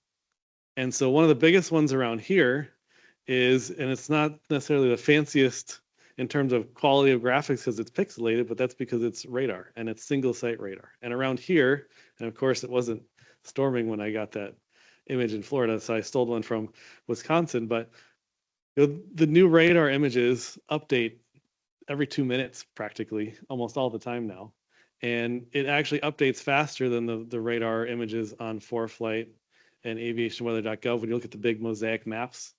And so being able to look at this, especially local, is a good example of an additional weather product that may or may not be included in the briefing that you get. So I've noticed that when I try and ask students who use ForeFlight, like, what's the radar doing right now? If it's not actually in the briefing page, they can't find it. And to me, that's kind of disturbing in Florida where thunderstorms pop up and down every 10 minutes. How do we actually find this stuff? So kind of going backwards to my top bullet there is how do we find trustworthy sources that can supplement our information and make it in a way that it is actually easily searchable, findable for our students. And, single site radar is one, the satellite imagery, you can pull up some nice high resolution ones of the Southeast region, basically all of Florida, and see clouds. Like yesterday, we were looking at that for fog and seeing if it would go away. I was actually able to sneak in a check ride, just had to wait an hour, and we were able to go fly. But, those kind of things help. And, there's many, many others. And I think the key with this is to make sure that it's trustworthy because there's a lot of apps and other things where we don't know where they're getting their information from. I tend to, just from my personal opinion, I tend to go to the government websites like National Weather Service or the GOES satellite imagery and pull images off there because, I know that they're real. And my favorite thing about them is there's no ads. So everything loads quick and easy and it's great. So, I mean, there are times where I'm sitting about ready to take off and it's quicker for me to do on my phone and refresh this satellite or this radar image up just to make sure that nothing's coming. Or we go do a touch and go somewhere and land, and while we're taxiing, I'll quick refresh my phone because it's got better weather image than what's on the G1000 screen. So I can know whether we need to run back to Daytona or not, and try not to get caught by some storms. So it's not a question of, do you have all the information? It's also a question of, how does this help get what you had for your briefing? And is there anything, especially when you start to go through the flight portion, how do we update the briefing that we had in flight too? Because a lot of times our flights in smaller GE airplanes are shorter. And so that kind of gets into where, what do we do looking forward? And I was told to kind of have some questions like you mentioned. So, problems and weak points is that it is very hard to simulate or save bad weather. We've done some research projects here. You're going to hear about those this afternoon too. But we actually had to fake a lot of weather. We would search. I remember Tom spending hours and hours trying to find weather scenarios that weren't a quick yes or no answer, where you go outside and go, it's too bad, can't go. How do we find like those marginal ones where we could go, or it looks good and then the weather changes? And weather forecasts aren't always 100% accurate, but trying to save bad weather days is challenging. You can download a briefing from ForeFlight, but you're not going to have like looping radar, satellite imagery. You really have to put in a lot of effort to capture all the different things, and it becomes even more challenging now when you go to like the ForeFlight map or the aviationweather.gov map, where there's so many layers and things. It's almost impossible to save and capture that entire the graphical forecast. I forget what the A stands for, the GFA thing that they have, where it's all the different layers, all the different sources. You can't really save that. And it's kind of hard to wait for a bad weather day to teach weather. And so that's one of the challenges where we do that. Then you get into the other part where we talk about safety is personal minimums, because that's a big real thing where, I have a lot of students that would tell me, I can't go because my personal minimums are too high. I'm like, okay, that's fine. But could you legally go? Like there's a difference between what is legal versus what is safe. And sometimes I think the legal part gets missed as to, 1 mile clear of clouds for Class G airspace. And people don't realize like, okay, yeah, what does that even mean? If you're going 120 knots, that means you can only see 30 seconds ahead of you at a time. Technically, that's legal. Would you want to do that? Probably not. But we still need to know the difference versus what the regulations say versus what you're going to do and how your personal minimums might change. So I always try and challenge the students to do something different, look at different sources. It does take a little bit of extra effort from the teaching part to actually have them look at different sources, and then trying to come up with an assignment that you can grade is another challenge from the teaching part, because if the weather's different every day, the answers are different every day. So it becomes really hard to have an answer key, which I try and save some weather scenarios, some old VTARs, that sort of thing. But, really trying to get them to break the routine and not just look at the same thing over and over again. One of the other interesting things that I noticed too, when I do check rides, because I usually fly about 8 o'clock in the morning, and students will get here at like 5 and get a weather briefing at 5 a.m. They're like, okay, I'm ready for a weather briefing, and they show me their stuff and it's 3 hours old. I'm like, well, what happens if we get new weather? Then they're like, well, no, I can't do that because then all my planning's wrong and I'll get in trouble because then my winds aloft won't match my planning. It's like this whole thing. I'm like, so you're telling me you're going to do a flight with weather that's 3 hours old just because you want it to match your planning? They're like, yes. Okay, well, there's the problem right there. So then I purposely make them refresh it, and then they get all upset and mad, and then they have to go through and relook at a weather briefing with me there watching them, which lets me actually test that they know how to read the thing, because it's very easy to just have their friends help them and figure it out beforehand. And if I have them do it live, it's another one. And then the other thing that I usually throw a nice wrench at them is on a morning like this morning, it was foggy. And I think it's still a little bit foggy out there right now. I don't even know. My weather nerd watch here will tell me that it is now scattered at 306 miles of visibility. So a little bit better. So I would challenge them and say, if it's a quick no-go decision, then I ask the question, well, when could you go? And that makes them actually read the forecast and weather to see when Could we go? Could we not go? Should we have left 3 hours earlier? Should we have left 3 hours later? And that's more than just reading a quick, oh, it's foggy. They're all excited because they get a check ride in the fog. And it's like, I can't go in my weather. Do the oral part really easy. So you're trying to get them to do different things like that. But then also at the same time, how do we tie this? Because most of the pilots that come here want to go to the airlines. So they're flying Cessnas, they're flying the Diamonds, but what they really want to do is fly jets across the country, across the world. You know, how is a small VFR cross country to Melbourne, 50 miles south of here, going to relate to their airline flights from Miami to LA? And trying to say that the same thing that they look at here, how does that transition to the future, also gives them some motivation to kind of learn some more about the weather than just the small stuff below 10,000 feet.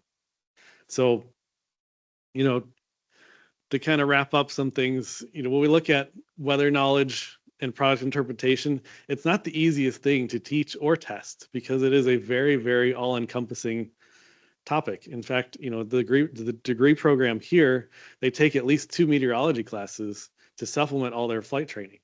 And unless you're in an institution like this, you might not get that sort of weather background. The hands-on flight planning is a key part, making them plan, repeat it. I would also make students plan for different areas of the country, even if we don't plan on flying it, just to kind of practice, like what would it be like if we did a cross country from Denver to somewhere else and see what that would be like. So trying to not focus on one area, different regions, and give some different experiences. And again, just trying to ask them if they can't go, when could they go? And so that's where, you know, I'm trying to throw out a lot of different ideas and things to kind of kick off, hopefully, the theme for today. Not just the training part, but the testing part and how it all kind of fits together. And eventually, when they get fully operational, all the different skills that they learn here would then apply in the future. So that's kind of my little presentation there on weather interpretation, some different aspects of it. And I hope that you enjoyed. Thank you very much. Yeah, thank you, Bob. Yeah, it was a perfect kickoff to what we're trying to do today. More questions than answers. And I forgot to tee up Sarah and Gus. Day 2 is to really start to give even more specific examples of a lot of this. You're going to see some examples today, but you know, we're just again trying to whet your appetite for what's to come days 2 and 3. So please do not leave after today.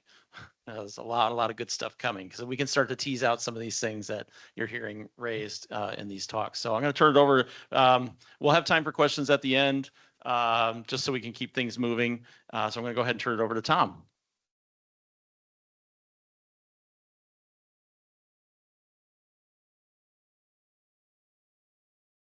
All right. Thank you, first of all, for inviting me to come speak. I'm looking forward to this. My background, I spent 22 years in the Air Force, as all of it as a weather officer. And before coming to here, I've been here now 17 years. I'm a professor of meteorology, and I'm also the chair of the Applied Aviation Sciences Department, which houses meteorology among other degree programs. But what I want to talk about today, this isn't really research related. It's just some observations I've had after teaching aviation weather now for 17 plus years. Some challenges we've had with the FAA guidance and the Aviation Weather Center products. And I just want to bring those to light and hopefully open up a discussion and get some get some questions out there and hopefully get everybody's thoughts. Just some real quick background in case you're not familiar with what we do here teaching meteorology. We have about 600, we teach about 600 professional pilot majors, aeronautical science, aeronautics, in an aviation weather course each year. Currently, there's about 2,400 total aeronautical science and aeronautic majors that we teach. We have some Part 141 students, but we also have some Part 61 students as well. The course in aviation weather really focuses both on phenomenology, theory, getting them to understand why weather happens. Again, the degree's a Bachelor of Science in Aeronautical Science, so we love to throw the science in there for the students. but also product interpretation so they can improve their decision making. The primary sources we use for students are the Aviation Weather Handbook, as well as the Aviation Weather Center and the Storm Prediction Center. Again, those are government sites, easy to access, free to everybody, so we want to choose those. Again, our goal is to give students the knowledge and resources to improve their decision making, and I really want them to become lifelong leaders. I want them to know where they can go get information as products change and evolve. All right, so what's our motivation? Our motivation is the Aviation Handbook. It continues to improve. It provides exceptional information, but challenges still remain. The biggest challenge we face is that the Aviation Weather Center products are changing far more rapidly than updates to the handbook occur. As a result, we end up with a lot of outdated examples and material in the handbook that causes confusion with students and makes it really difficult to become a lifelong learner, because I want these students to be able to go use these sources well after they graduate from my course or graduate from this institution and be able to get current information. So we can offer a kind of a unique perspective and potential improvements since we use that handbook every day in a classroom setting. Again, my goal is simply to share some suggestions for the Aviation Weather Handbook and Aviation Weather Center website to improve student education. Again, I'm probably going to raise far more questions than I have answers for, but I think this is a great venue to do exactly that. So let me just go through some of the observations I've had. First things first, huge kudos for the Aviation Weather Center creating archive view. As Rob mentioned, when we had to do some research and go out and capture data, it was very hard because you'd have to, all right, there's going to be a good event. Let's wake up at 3 a.m., start grabbing everything. And then you get done and you realize, oh crap, I forgot one thing and now it's gone. Those images are really hard to get. With archive view, you can set the system to whatever date within the past 2 weeks you want, and you can go out and grab the products for that time. Fantastic for us creating labs, in-class activities, absolutely amazing.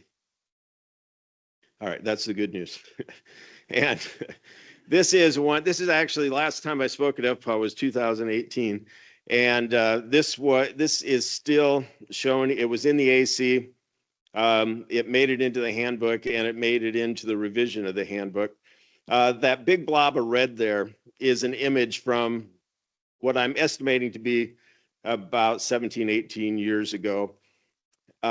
Back during that time, radar images had 2 color scales. They had one if you were in preset mode, one with you were in clear air mode. So this image right here shows a clear air mode image using the old color scale. Since that time, they have merged that color scale into one that goes from minus 30 decibels to about 70 decibels. And so the image would look like the blue image on the right now, if you were to pull it up on the National Weather Service site. My point of this is red is never, ever saved, right? If you see red now, you should not fly your Cessna 172 anywhere near that region. This gives the indication that sometimes red can be safe. To me, that's dangerous. Some thoughts on the basic radar basics. One thing I enjoy about this section of the handbook, the theory section is absolutely amazing, right? Those images there are fantastic for showing you how the radar displays, how the radar attenuates, beam spreading. All those things are fantastic to explain to students so they can get a real good theoretical understanding of how the radar works. The problem is most of the radar examples are in a really old format that no longer exists. So I would just love to see the examples become more consistent with some of the other images they have in there. More on radar. Currently, the Aviation Weather Center is tied only to the mosaic. All the ground clutter is filtered out, but it's still discussed in the handbook. So in the handbook, it talks about all these events with ground clutter, but you will never see that in the aviation weather site. You will see it if you go to the National Weather site, radar site, and click on local radar, then you would be able to see some of those differences. But currently it's not shown there. A lot of the products, the examples they have are no longer found on the Aviation Weather Center website. Just feel like that could be cleaned up, maybe removed. I would also love to see a legend for the decibels of reflectivity on the Aviation Weather Center radar site. That would be most useful. Oh, I would like to mention radar too has 2 chapters, a chapter dedicated to theory, radar theory, and then there's another section later on that's tied to images and samples. That's going to be important when we talk about satellite. So satellite imagery, again, it has exceptional information, but a lot of the images that they show you can't find on the Aviation Weather Center. They've completely changed how they display information. I think it's important when you show satellite, if you show an infrared image or you show a visible image, you should show the scale so you can get an idea of what the reflectivity was. On the visible side, and on the IR side, you want to know the temperature scale so you know, do you have high clouds, do you have low clouds, what's going on. You can't get that now. Also, in the handbook, the only satellite only shows up in chapter 24 under observations. I think the handbook could really benefit, just like radar, having a theory section to go along to kind of explain how satellites work. What's the real difference between visible and IR? And I know satellite has become, with the GOES improvements, has become even more confusing because now we have various IR channels, various visible channels. But I think still we could make some improvements in the theory there and discuss that. I think the pilots would benefit from having that knowledge. Here's a product of concern example. The air met freezing level. The air met freezing level used to be fantastic. It had a zigzag line that would show where the surface freezing level is. They somehow got away from that. And what we're noticing in this product is a lot of times the isopleths cross. So where they cross is the freezing level 4,000 feet? Is it 8,000 feet? Is it the surface? Is it 8,000 feet? I suspect the one with the surface is probably just a terrain intersection with terrain issue. But I would love to go back and relook how we do that. The older version I felt like was much more intuitive for students. Yeah, don't cross the streams. I find that funny. My students go, "What are you talking about, old man?" Icing displays. Love the icing display. Some of the new format with the icing displays. The one I really love is now you can select a level and it will only show the icing at that flight level. So it allows you to kind of thin out the information so you don't have so much information overload. That's a huge benefit. One drawback is the icing levels are no longer specified on the chart unless it's not, at least it's not specified by default. You can get into the menu and turn that on, but I feel like that should probably be a default, letting you, when you pull up a polygon, to have it actually show what levels the icing are occurring at. And again, this display is not really addressed specifically in the handbook. Turbulence products. AirMet tangos are sensitive to the flight level, which is awesome. So you can scroll up and down in altitude and it'll get rid of turbulence that's not impacting that flight level. That's good. SIGMETs are not. SIGMETs show up regardless of flight level when you do the SIGMETs. Maybe that's by design.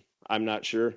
And again, with this, heights are not displayed by default. You have to physically go in and tell it to turn on the heights. This is just a little bit of product confusion. This is a fantastic product. It's not in the handbook. I feel like it should be added, but it shows density, deviation of density altitude. So how your altitude, density altitude differs from your physical altitude. But it falls under ceiling and visibility. I'm not sure whether that was the intended place for that or they just didn't have a place for it yet. But great product. I'd love to see it in the handbook. very beneficial to students on hot days to see what the impact of density altitude is going to be. I missed. Oh, no, this one's good. Why our reliance on Aviation Weather Center and imagery sources? Our main reason is these are the images that are used in ForeFlight, and these are what students are using. So yes, we could go out and find a whole, we're meteorologists, all like 8 of us at the university that teach aviation weather are all meteorologists. We know where to get radar data. We know where to get better radar data. And we do, and we incorporate that into the class. But I would really like to make sure that for lifelong learning, that the products that they see in ForeFlight have some documentation that they can easily look up, right? And also, not all students, not all Part 91 students are going to have access to meteorologists to kind of show them this. So they're going to be more reliant on the handbook and the Aviation Weather Center to kind of learn more about meteorology. This one's just a question for discussion, potentially unnecessary handbook product information. So SKU-T soundings.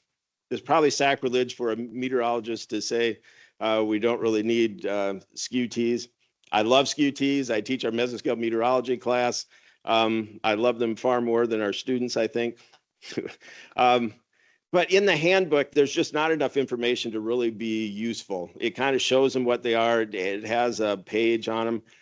But I would say go one of two directions, either remove that or add a lot more information so students know how to glean some information out of it. I was at a University Aviation Association meeting one time, and there was a pilot adamant that no pilots needed to know anything about a SKU-T.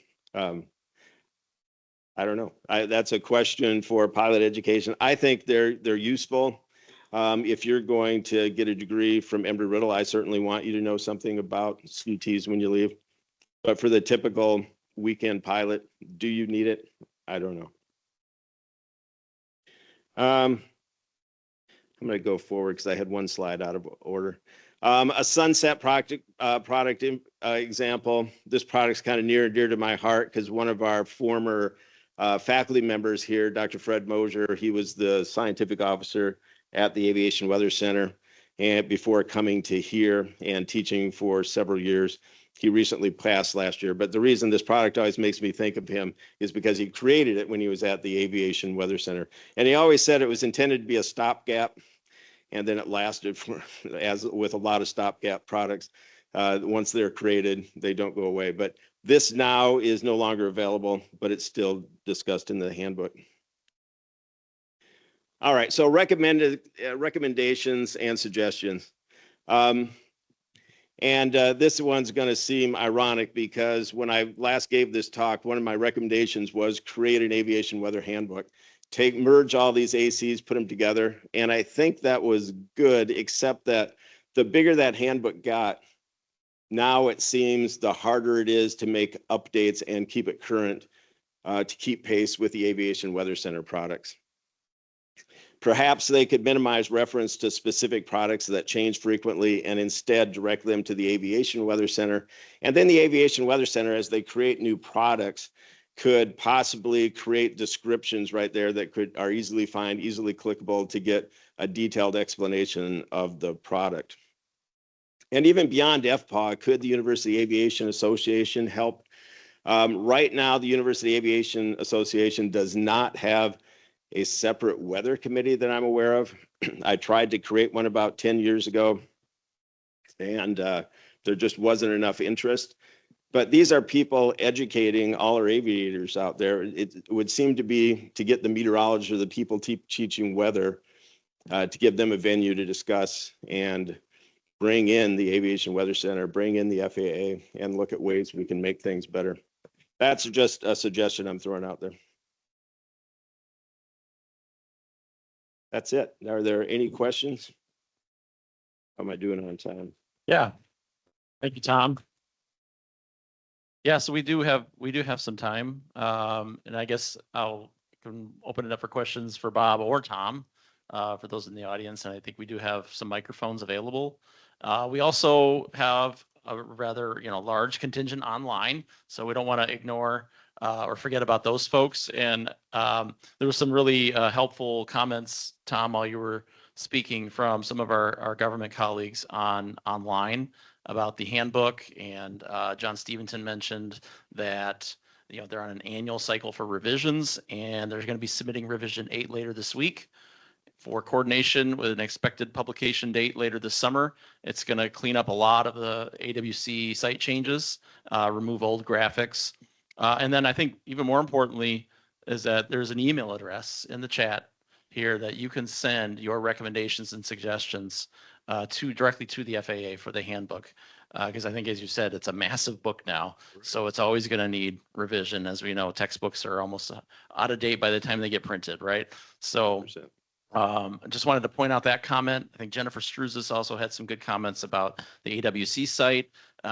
So I'll let you guys read through those. I don't know if are we prepared for online questions too? And that's, go ahead, Matt. Stephen, yes. I mean, if we could have people unmute themselves and ask questions online, but we have at least one in the room. I saw one hand go up. Can somebody get my brother Matt a mic? Where did our runners go? Uh-oh. We got runner. And while Christian, one of our 2 runners, is bringing Matt a mic, I want to say that Tom's talk and John and Jennifer's responses online is why we FPAW. Because otherwise, these communities don't get together and discuss things of common interest. And Tom, you're going to look through this chat and you're going to go, holy smokes, I didn't know this was happening. I'm glad this is happening. I can contribute to this happening too. Yeah, this is why we're here. And I want to make sure everybody knows, I'm not trying to throw shade on anybody. No. Right? I'm just trying to present some things that have created challenges for us. Oh, no, it's very valid because I'm a retired air traffic controller. Introduce yourself. Okay, Matthew Tucker, former Atlanta Center and many other places. The speed of the changes that AWC has always been an issue in being able to keep up with the, right. Well, with any documentation or training to go with it. But for Bob, does Embry-Riddle have access to any of the MIT online products like COSPA or offshore precipitation capability? Not that not that I'm aware of. No. Okay, because AWC archives for 2 weeks that you can go back and play it back. The MIT sites go back years. So you can actually go back and find a thunderstorm event and play it through as it develops and decays and everything else. I'll get you some information because you can contact them and they usually grant access fairly quick. It is an operational prototype and has been for 24 years.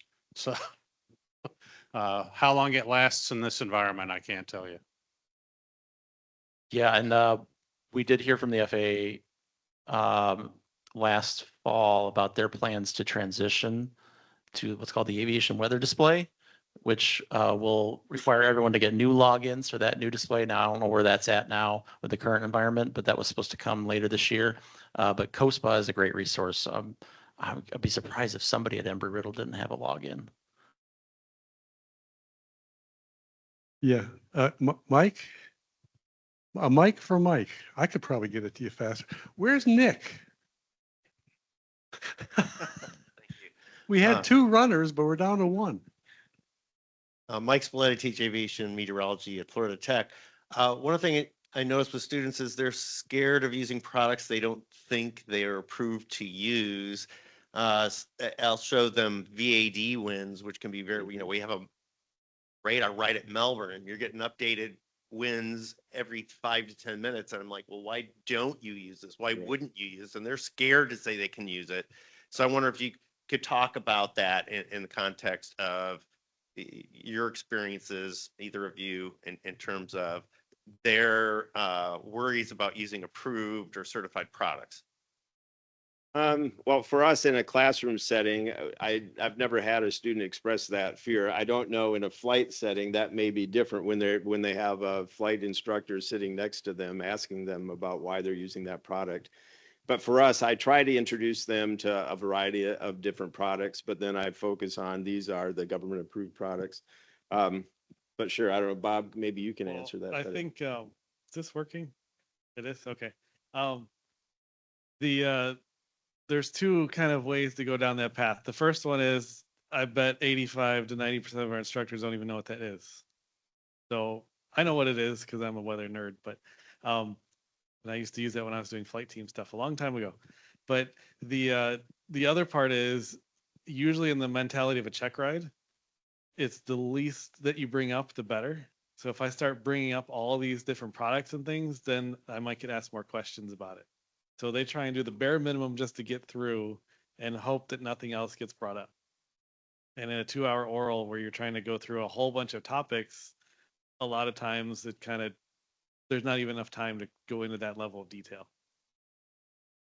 And, you know, then you have to have radars nearby where you're flying and then try and merge that in with the winds aloft and all this kind of other stuff. And it gets kind of complicated in that sense. So I would say it's more of the, I don't know if it's necessarily they're afraid to use it. They're probably just afraid to talk about it during a practical test because it opens up more questions than answers.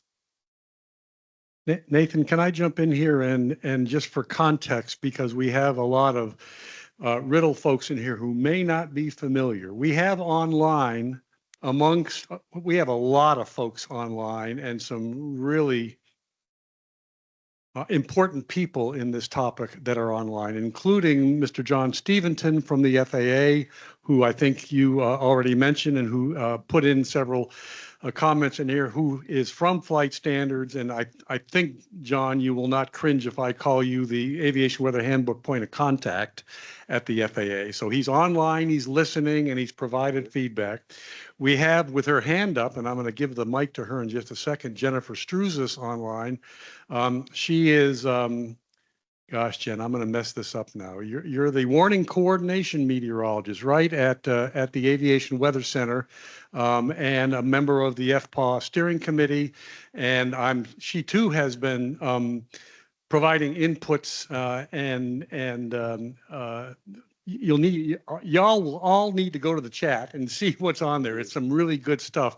And then we also have Mr. Eric Avila online, who is the NATCA, that's the National Association of National Air Traffic Control Association weather representative. Eric is also a member of the FPAW steering committee and a degreed meteorologist / air traffic controller. He took Matt Tucker's position as the NATCA weather rep when Matt retired from the FAA, and he too has provided some input on chat about the aviation weather display component of the next gen weather processor. So there's some real good nuggets in the chat. Let's not lose that. And Jen, I'll quit talking and give the mic over to you. All right, thanks, Matt. Can you hear me okay? Yes, ma'am. Excellent, ma'am. Ooh, so early in the morning. Yes, so thank you for just giving me a couple of seconds. I want to jump in here. First of all, to say it pains me greatly that I'm not there in person with you all. I was really looking forward to this meeting, and this is one of those meetings that's very important to me. So I'm a little disappointed that I'm here virtually, but I'm glad that I'm still here and able to talk with you all. Excellent presentation. Thank you for pointing out the good, the bad, and the ugly on a few things. And I just wanted to say that if you do want to do some sort of collaboration, please feel free to reach out to me anytime. That's my role. I'm here to listen to customer feedback, user feedback, and see how we can continue to make improvements. As you can imagine, going to the new aviationweather.gov was a pretty big deal when we did it a couple of years ago, and we're still trying to make those steady improvements. So please, I'll be talking to you all tomorrow afternoon, and my information will be up there too. But reach out to me anytime if you have any questions whatsoever, even if you want to find something on the website that you're having an issue with. So appreciate it. Thank you. Thank you. This cannot be duplicated anywhere else in the world except for this room and this meeting right now. Sorry, I'm bragging. This is an advertisement, but this is the only place that stuff like this happens. Other questions? Yeah, I'm Christian Amaral. I'm a United Airbus captain here today representing the Airline Pilots Association. But my question to you guys is, your students, it sounds like the Aviation Weather Handbook is still produced as a textbook, correct? And is that the primary medium that your students utilize to access the information, or is it mostly they just go to the online version? For us, it's entirely the online version. I don't make anybody buy a printed copy or print it out. And so Okay. we refer to the online version. And we have, whenever we have slides, we try to refer to images and where we got them. Okay. I guess it's an old guy question mostly. I just remember the thin Aviation Weather Services Handbook, about 25 years old or so. Yeah, AC 006, Yeah, I think is what you're right. thinking of. Yeah, so the handbook combined all of those advisory circulars into one aviation weather handbook, and then sunsetted all those individual advisory circulars. I think you can buy a printed version if you want, but Yeah. like I said, it's like a textbook. By the time you get it all printed, it's already out of date. So, but yeah, I mean, I think kudos to this group over the years, I think, for driving the aviation weather handbook, or the fact that it exists is that I think when you presented it in 2018, right, there was a recommendation to put all this stuff into a handbook, and lo and behold, it's happened. So back to Matt's point that this is a very productive forum, and let's keep it that way. Other questions? Anybody else online have a comment or a question for our first two presenters? Sure, this is John Stevenson here, and thanks for the comments. Much appreciated. We are, like I said, on an annual cycle, and it's sometimes hard to keep up with all the changes, but we have one being submitted actually this week, and it should be sometime later this summer. I was going to make a comment, and it just escaped me, but thanks to Larry Birch, the handbook was conceived, the idea back in 2017, 2018. And for almost a couple of years, Larry and his folks consolidated the 6 advisory circulars into the handbook, and it was quite an effort. But we're hoping to get it on an annual cycle. We're also hoping to get it web-enabled or web-based version of the handbook to make it easier to update on a more rapid basis. So that's something that we're trying to get the FAA to buy off on, and if that happens, we'll let you know. Thanks.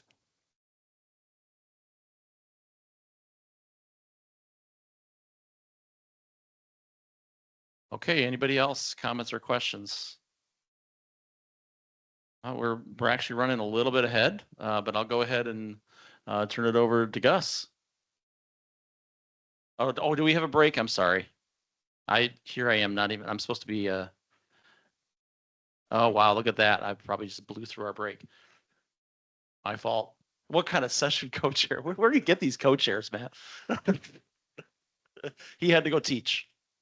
So, all right, we'll take a quick break. Try to be back here in about 5 minutes, and we'll get started as soon as we can after that.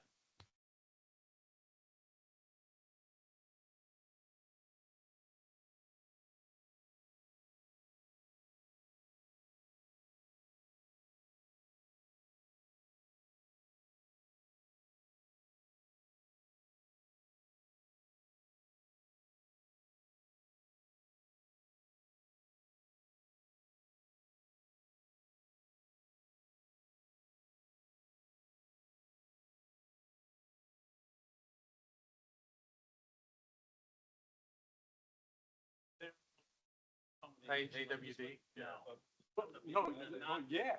Not outside of the FAA. Correct. Right. Okay. Well, they have key sites, Atlanta and Salt Lake up. Okay, that's because that's where the 2 data centers That's were. correct. And IFB in-service decision is supposed to happen shortly, followed then by the waterfall. Yeah. So this is your project. I retired when Raytheon and Harris came and said, we're going to take a multi-year hit. My mandatory retirement date was like 2 years away. I'm like, that's not going to work. So that's when I decided to retire, and Eric took the job. But it's like, you know, here it is. I retired at the end of 2018, and this was my baby for, I know, God, a long time. I so wanted to see it live, and it was like, Keep hanging tough, dude. We'll get there. I haven't come completely away. I know. I still pop up and with everything going on, I may come here over you. Yeah. I don't think they're gonna have reps much. Going to the article for 114 reps. Really? At the rate they're going, they're trying to, yeah. He wants, he wrote an EO to terminate collective bargaining. Yeah. I'll send you an email. Oh, it's gonna get thrown out of court, but still. Yeah. That's like the name doesn't be done, and of course, now you've got these guys that are already working. Thank you. Thank you. Press to the max on what's gonna happen next. But. Yeah, I'll get them, I'll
There it goes. Oops, went too much. There we go. All right, folks. I want to talk to you guys about problem-based learning and some other approaches to cross-disciplinary teaching. I am perhaps the most different example here because I'm neither aviation or aerospace engineer or a meteorologist. I'm an electrical and computer engineer. But like Bob, I'm a weather nerd as well, and I do a lot of research for weather aviation, and I have to teach I guess, the most strange kind of student, which is the engineer who loves aviation and weather and wants to do research in that mix. So let's jump right in. Before we start, I want to share a little personal story here, a little story so that we remember the focus and the importance of educators and students, right? So I want to share a story about this young boy that in 1989, first grade, was asked due to poor school performance. He was failing first grade, which is a hard thing to do. I don't know if you guys remember. It's not easy to fail first grade. He was asked by the school to go do a medical evaluation to see what was wrong with this kid, because this kid couldn't focus, he couldn't learn anything. He was damaged goods. And so this kid got some treatment, hobbled along, but fifth grade, he couldn't fake it anymore, and he failed fifth grade and got held back for an entire year, right? That was 1993. Fast forward, this kid has 2 bachelor's degrees, 2 master's degrees, and a PhD, and somehow was invited to talk in aviation weather, invited to talk about aviation weather without being either an aerospace engineer or a meteorologist. So what happened? How does this happen? How does this damaged goods kid or ineffective learner becomes a professional student with several degrees and now talking about education? Well, the first thing I wanted to,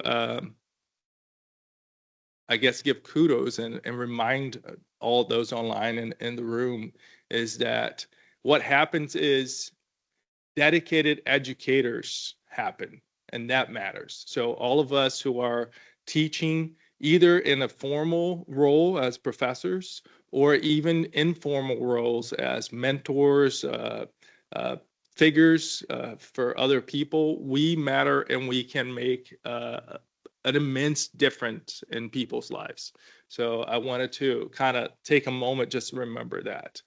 The second thing that happens is that I think we as educators forgot a little bit about our humanness in education, and we forgot how we learned things, right? I think from the dawn of time, humans learn things through stories, right? And through communication and through language. So in my case specifically, what happened is that I had a really dedicated educator that allowed me to unlock my learning language and how I viewed the world and find a path to, assimilating and then later teaching other people about these things.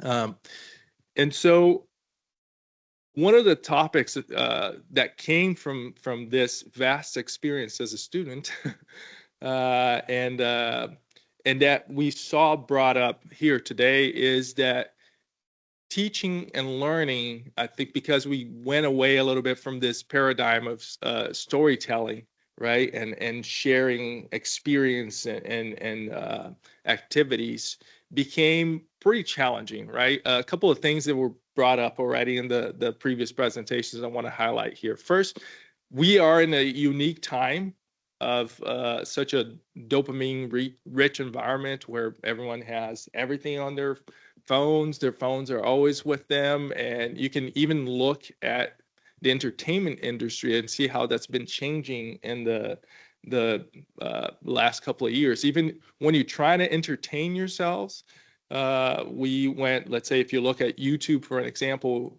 YouTube had long videos, 20 minutes. Now YouTube went down to 8-minute videos. And now there's a new product called YouTube Shorts, that these are less than 1 minute. And the younger person in the room here chuckled, which I think means I struck a chord, right? And so that has an issue for an educator when you're trying to convey a growing body of knowledge, vast amounts of information. How do you address this reduction in attention span? Also, I want to highlight a point that Bob mentioned and Steve mentioned in his question, is that fear, that anxiety, that barrier, that this particularly happens when you're talking about cross-disciplinary issues. I had two experiences that are completely different from here. One, I was teaching computer logic to folks that were business students, and then as an engineer, I'd teach a little bit of meteorology to engineering students.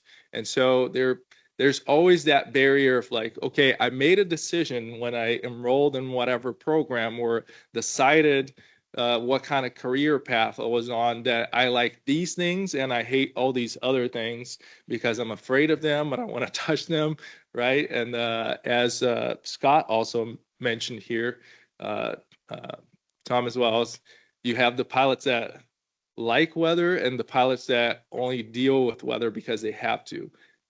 I see the same across all other fields, right? You have issues that you're concerned about, you don't know how to deal, and then you have anxiety and you have fear, and we have fear of admitting that we don't know something and looking silly, all these things, and all these things create barriers to learning. And so I want to show you guys some of the things that I use to help to live in this cross-disciplinary world, and how these are addressed. Interestingly enough, some of these are, I think, like most cool things we do as humans, very common knowledge, and some of you actually use it, parts of this a little bit. So I just want to give it a name and tell you that there is a body of knowledge behind it, people that study these techniques and approaches. So problem-based learning started in the medical field in the 60s, if I'm not mistaken. And it was an issue where these students going to medical school were, learning these vast amount of content regarding the human body. And as they were going through the program, right, particularly in the beginning, they were dealing with all this knowledge, and you have to know this, and you're going to be tested about this, right? And you don't want to bring it up because you don't want to be afraid. But they couldn't see the relevance of what they were studying to their final goal, which was to practice medicine. I think the very same thing happens in engineering, right? Where students go through 3 years of seeing seemingly disconnected knowledge, and they don't know how that's going to help them be a better engineer. And I think the same happens when we're teaching pilots, right? Question is, I'm flying here in Florida, as Bob mentioned, why do I need to know about icing, right? Like as Bob mentioned, ice cubes are something I grab from the fridge, and that's not true at all. You need to know. And I think our job, and I think a good job of problem-based learning, is recentering, shifting that narrative to connect the knowledge to the student's final activity, right? So the PBL curriculum was created back then specifically for medicine. That the idea was to stimulate learning and allowing the students to see the relevance in the application of the knowledge. So it's recentering and going back kind of to this old model of storytelling. So the idea here, when you're using problem-based learning, that it's a paradigm that is student-centered. You first present real-world problems, And you kind of invert our traditional lecture model where, a professor comes in and just spits out knowledge and assumes the students grabbed it, which I understand that the folks that are here in this room are special individuals that don't do this too much, but that's something that's still happening a lot. So I wanted to bring this to attention. But also with this paradigm of making it student-centric and using the inversion of roles and presenting real world problems, we have an opportunity to do also what's called the inverted classroom, which you allow the students to perhaps have time on their own with some of the knowledge that is going to be presented, and then come to the classroom just for that discussion, for that problem solving experience where as a group, we're working the problems almost murder mystery style, right? Where, we're trying to understand more about the problem. People raise questions, and questions lead to ideas, and ideas lead to the realization that you actually don't know what you're talking about and you need the information, right? And so in this paradigm, the knowledge becomes a tool for solving the problem. And so in essence, you're enticing the student and creating that sensation of not knowing. So kind of creating the necessity as the mother of invention.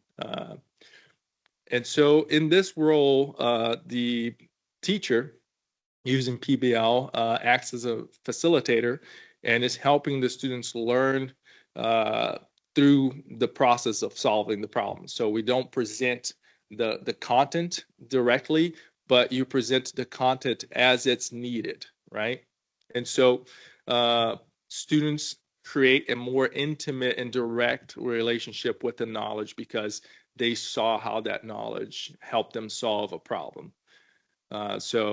If try to give an example here on the fly. So if Bob was doing a simulated check ride and he threw a wrench, like you were saying, and he hadn't taught about Tom hadn't taught about a particular topic yet, that wrench could be the motivator for the student to understand that he needed to learn about aircraft dicing, for example.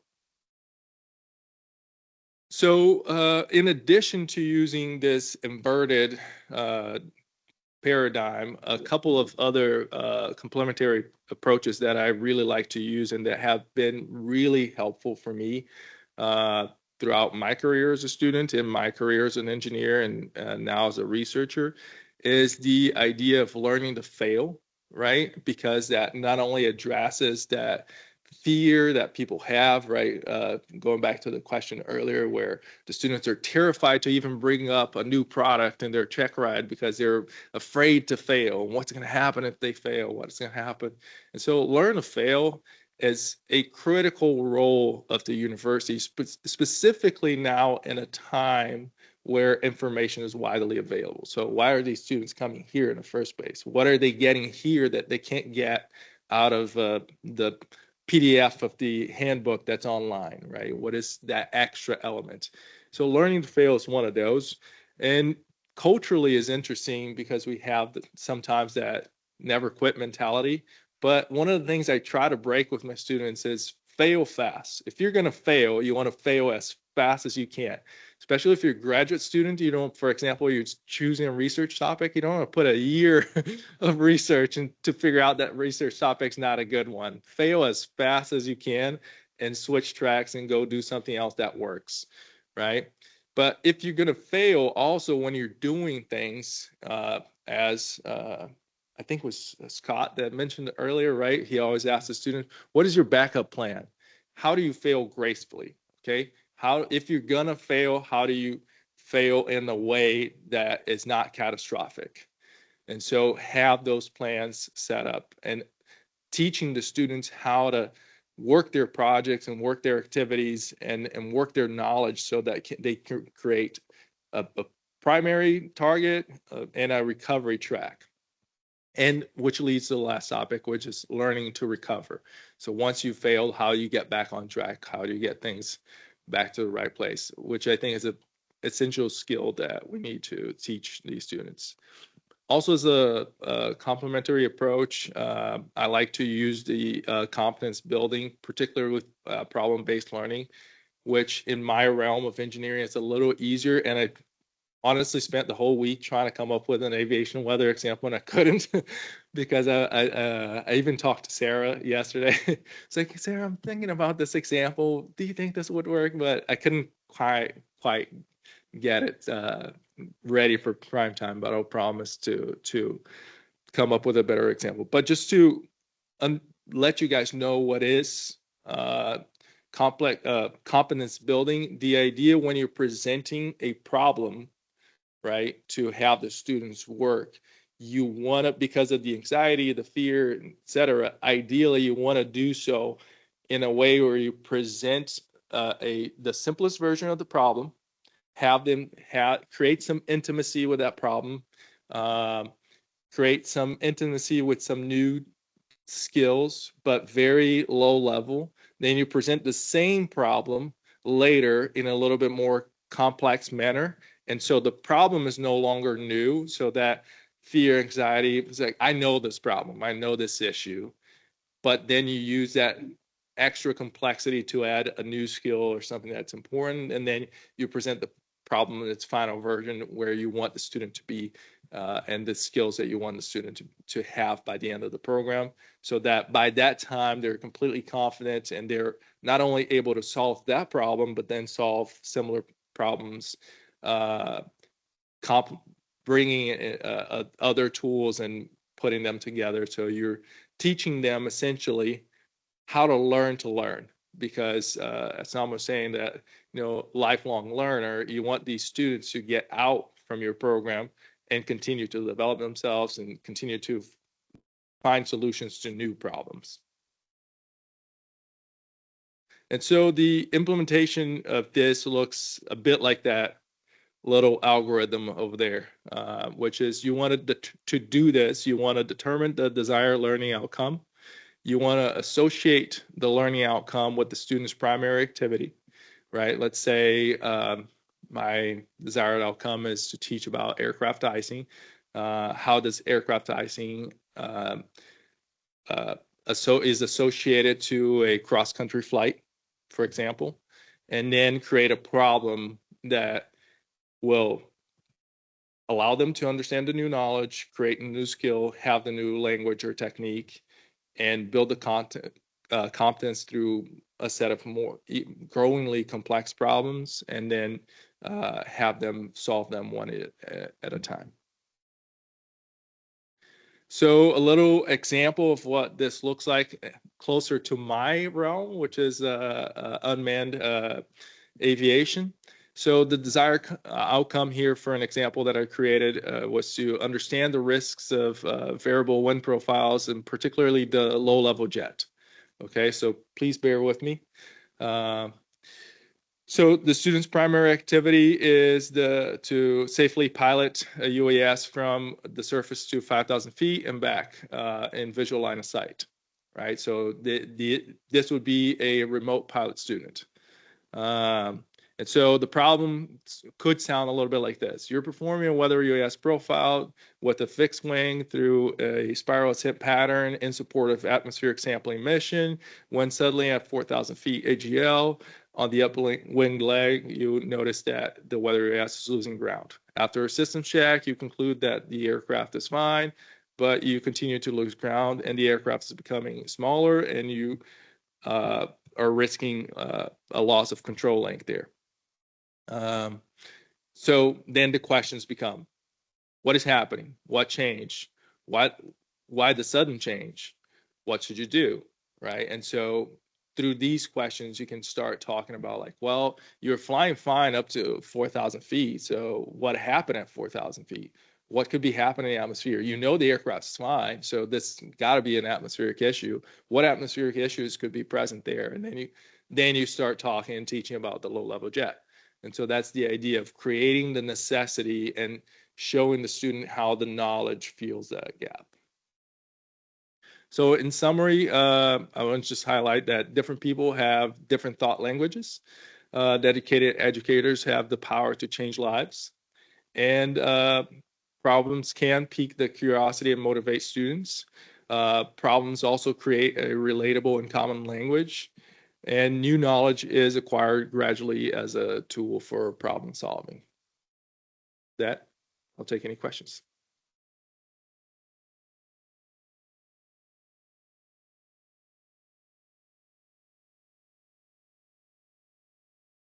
Maybe we have time for one question.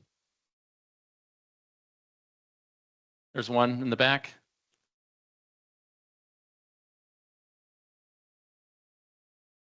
Thanks. Dan Halpern, Associate Professor of Meteorology at Embry-Riddle. When you're kind of implementing this style of teaching, do you give the students, do you tell them that up front, that you know, your goal is to kind of have it student-centered where you act as the facilitator, or do you kind of let them discover that on their own? Because one of the issues I've run into, I've tried to invert the classroom on a couple of lectures, and sometimes I get pushback saying, you know, kind of implying that, you know, I'm not doing maybe my job, or I'm there to be teaching them. They shouldn't have to be teaching themselves, type of a thing. Yeah, I had few instances where when I had one particular lesson that was like that and that like caught students off guard. But in general, when I've done this, I've used entire courses that were designed this way. So the students, although they're never explicitly told that this is going to work that way because the classroom is inverted and they have technically access to the knowledge portion of it through either pre-recorded videos, the textbook, etc., and they have some expectation of having.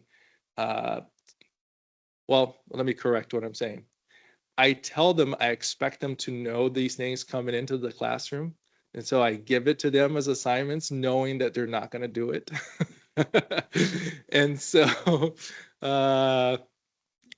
by the time they get to the classrooms and they start getting the questions and they start feeling that feeling of like, oh, I didn't look at the material and now I don't know, it helps get the group turned around. And particularly if you have a couple of students that did and you see them like, oh man, these guys know. And so, but in general, the when you relate the problem to what they want to do and they're interested in doing, it's easier to get a little more buy-in and have them be excited, even if they don't know, even if they haven't done their parts. And so the rest of the course, the rest of the semester, they're a little bit more cued on it.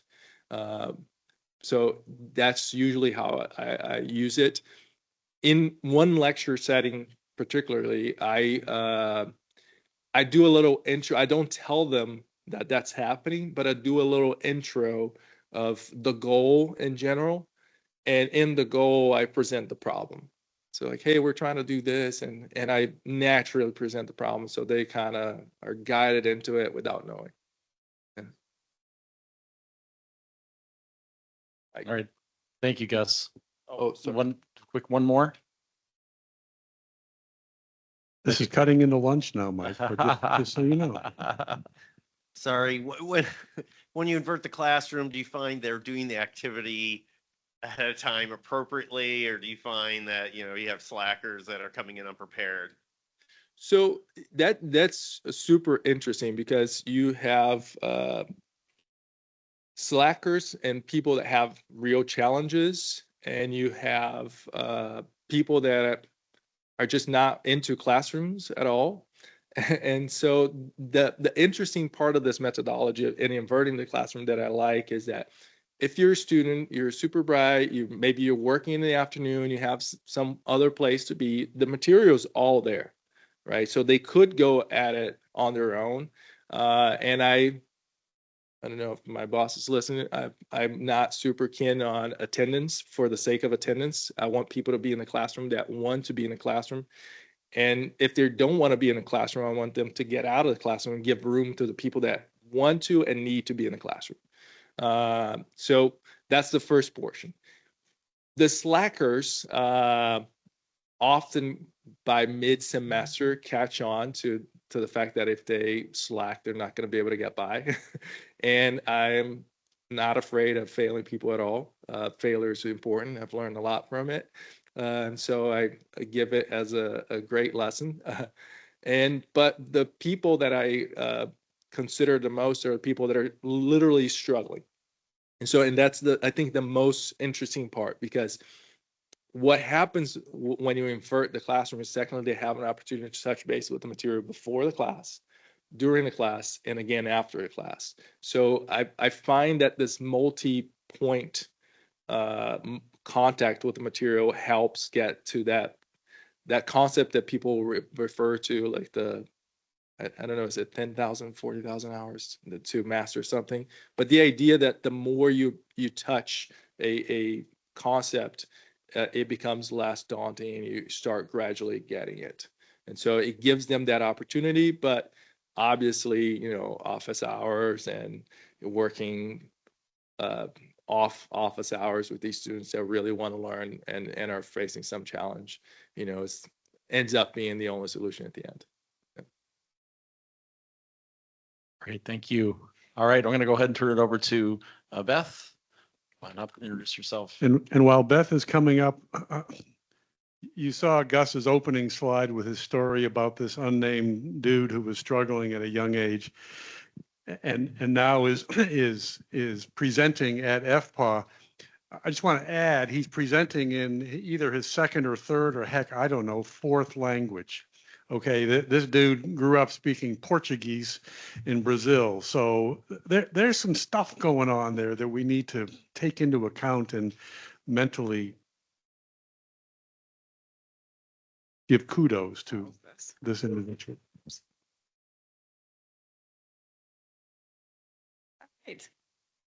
Wow, what a treat being able to hear a presentation about teaching strategies right at FPAW. That's awesome. Thank you so much.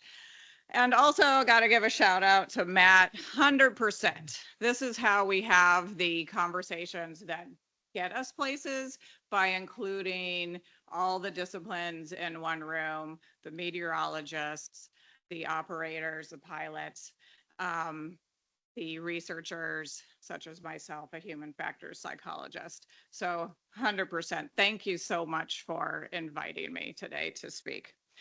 It's been a while, like Tom said, since 2018, since we presented here, our broader group. This is new work. Nathan, at first when we started meeting, planning, preparation, he said, "Oh, I remember that." And I said, "Oh, actually, this is new work, Nathan." But we have been going along the same in the research area for a while. So I will be talking about a study today. The presentation will be background and purpose of the study, the method, so participants, what we used for scenarios, self-briefing tool, measures, the results, and the conclusion. And I know I am between you and I'm used to, I'm like used to yelling, and I feel like I'm yelling, so I don't want to be too loud. So tell me if I'm too loud. Okay. Oh, for people online. Okay. All right. So here is the team. My co-Is, Tom Guinn and Bob Thomas, already spoke this morning. Bob is off teaching now, but Tom is here to pipe in with answers to certain questions about the work. Wow, I've had 3 generations of students. The group that was here in 2018, this group listed on the slides here, and now I have my current students here in the audience, but incredible, amazing team, and a big shout out also to the FAA, Ian Johnson and Gary Puckhodner for sponsoring this work. Okay, so some of you may remember, Nathan, what we have focused on is the pre-flight weather planning in the general aviation pilot population, and what knowledge of the weather, what understanding of the weather in relation to their flight plans the pilots are coming out of these pre-flight weather planning periods. So they're interpreting. Are they interpreting the products correctly? What products are they looking at? How are they integrating all of this together? How are they synthesizing it with their flight plan and coming up with a understanding of what they need to be aware of in terms of possible threats and so forth regarding weather threats for a flight? Here's the conceptual model that we've been going from for several years now. Ultimately, we're all interested in in-flight performance, right? So from a weather standpoint, what cognitively, what is their situational awareness? How are they prepared for weather threats? What are they thinking about? How do they make decisions when something changes and so forth, and the operational performance? But to get there regarding weather, we argue that an important piece is the weather mental model. So going into the flight, what they are already expecting to see from the current observations and the forecast. And how do they develop that weather mental model? So it's two major threads that come into it, obviously other factors, but the two major threads we've been thinking about are experience, so both with weather, as well as flight experience. And then also the other major thread is what goes on in their pre-flight weather planning. So the processes, what products they're looking at, how they're understanding it, so forth. So all of that is coming in and feeding their mental model. In this particular study, we did not have an in-flight portion. It was completely focused on what their weather knowledge, what their understanding is after the pre-flight. So the purpose of this project was to conduct a laboratory study examining how the understanding that GA pilots have coming out of a pre-flight weather briefing, self-briefing versus flight services briefing, phone-in type of a briefing, how they compare. And the approach was to completely simulate the entire pre-flight weather briefing process. I don't know why we have an old picture there.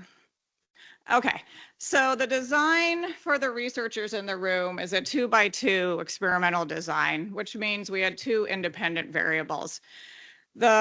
We had whether or not the pilots self-briefed. So yes or no, and the way they self-briefed, they used a simulated aviation app, which I'll tell you about in a minute. And then the other independent variable is if they had access to the flight services briefing. So yes or no. This created 4 experimental conditions. The first one was self-briefing only and no flight services brief. Another condition is self-briefing first, followed by the flight services brief. Another condition was only the flight services brief, but no self-briefing. And then finally, we had a control group where we gave them some minimal information, which I will tell you about shortly. All of the pilots planned for 2 scenarios. One was fog and one was icing. Okay, so the methods. We had 81 pilots, 13 females, about half were from Riddle and about half were from the community around. Since we involved people from the community, we had quite a range of ages, although the mean age was 29, fairly big standard deviation of 16. The range went all the way up to 83. And they enjoyed coming in and working with my students, right? And my students learned a lot from some of the top end.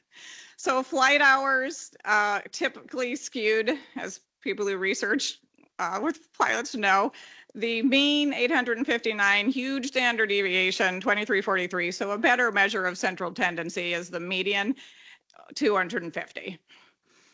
Most of them were instrument rated. And then we had 35 with their private, 15 commercial, 26 CFI, II, and 7 ATP. Almost all the privates were instrument rated. I think a dozen, 15 weren't. Okay, so the flight scenarios, the pilots were instructed that they were planning for a single engine fixed wing flight. This was a VFR. We were aiming, as Bob talked about earlier, to depict marginal conditions, Not an easy problem where they can say, oh yeah, it's clear, I'm good, or absolutely no way would I fly in that. So we have to have that marginal condition, but legal for flight. The fog scenario, the departure airport, they left Columbia, South Carolina at 0300 Zulu, and then we're planning to arrive at Tallahassee a few hours later. Again, at departure, the weather conditions were VFR, and with potential fog-inducing conditions to start while they were en route and projected to turn into IMC soon after arrival. The ice scenario was up in the Midwest. Nod to Bob there. The departure airport was KPIR at 1915 Zulu, and then arriving at KPJI at 2157 Zulu. In this situation, at departure, low temperatures combined with an incoming system would result forecast in icing conditions about 3/4 of the way through the flight. So the correct interpretation of all of the products associated with these flights would reveal that the flights were legal, but again, a high likelihood of deteriorating weather. The drawings are, we had some expert pilots look through all of the products associated with the scenario and then draw them out for us on a map. Not that a pilot would ever do that, but when we're talking about part of, as we're talking about this research, you all understand the pre-flight weather planning process, but not everyone does. And so we like to have a visual kind of helping the audience to understand, okay, here's how all of this information comes together and relates to the flight plan. So those are what the drawings are. Okay, so the condition with the flight services phone-in briefing, it wasn't actually a phone-in briefing, it was a recording. But what we did was we had a flight service specialist, actually instructor, who agreed to help us out. And we provided all of the information, again, all the weather information to him. And then he wrote a script for a standard weather briefing for each of the two scenarios. Once we had the script, we gave them to Bob Thomas, and he read through, and then we have the audio recordings of that. So then when the participants and the conditions who were listening to the phone-in brief, we basically played the recording. It wasn't a conversation, but at the same time, very authentic in terms of being developed by a flight services and specialist. Okay, so how did we simulate for the self-briefing? So we simulated the ForeFlight app for the weather piece, not every single aspect of ForeFlight, but for the weather piece. So this is what it is looking like. And where did we get these scenarios? So since day one that I've been working with Tom Guinn, he's been adamant about using authentic weather. And so he, as we were putting the study together, he watched carefully over a period of, I don't know, a month or 6 weeks to see the weather systems in the areas where he could also piece together with a potential flight, and we could create some scenarios. And then stayed up late a few nights and downloaded a gazillion, 488 different images, animations, and so forth from the Aviation Weather Center repository. And then the actual simulated ForeFlight, sorry, we call it faux flight. Very clever student a few years ago figured that out. But anyways, then we created it, well, my students created it using the Wix platform software, which some of you may or may not be familiar with, but that's how we did it. Now, John Kleber was one of my students. Now he's faculty member at Embry-Riddle-Prescott. Now he says we could have done this in much less time using current AI if we were to do it again. However, this took a long time. It was a lot of effort to put this together. So the bottom line is they used this simulated faux flight, very, very similar to ForeFlight for the weather piece. Okay, so what did the control group do? So we had to give them something, right? We're going to ask them very detailed questions about the weather, and that would have been extremely strange and uncomfortable for them. So we decided to give them the ZFP, satellite, and a METAR. So minimal information for fog and then for icing separately. So the procedure, first our participants came in and filled out a variety of surveys, demographics, and so forth. Then we explained how the study would work. And they watched an instructional video basically to understand different aspects of the study. They were then given their first flight weather scenario prompt, either fog or icing, and we did counterbalance those to prevent order effect. And they were also randomly assigned a condition. Then they did the weather briefing, so depending on condition. And after that, we gave them a structured interview. So a researcher asked them interview questions. Those were recorded and later transcribed. They then did what we call the mental model assessment. And after that, they had a short break and began scenario number 2, repeated those steps. At the end of this, the participants were debriefed and dismissed. And they earned, or for an incentive, we gave them $100. Okay, so you may be asking, what did we measure? Which also relates to what Bob Thomas was talking about when he was talking about how do we measure what these pilots are understanding about the weather.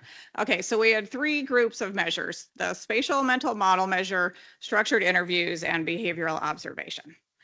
Okay, so the spatial mental model measures, we've been working on this one for a while, and some of you may remember that our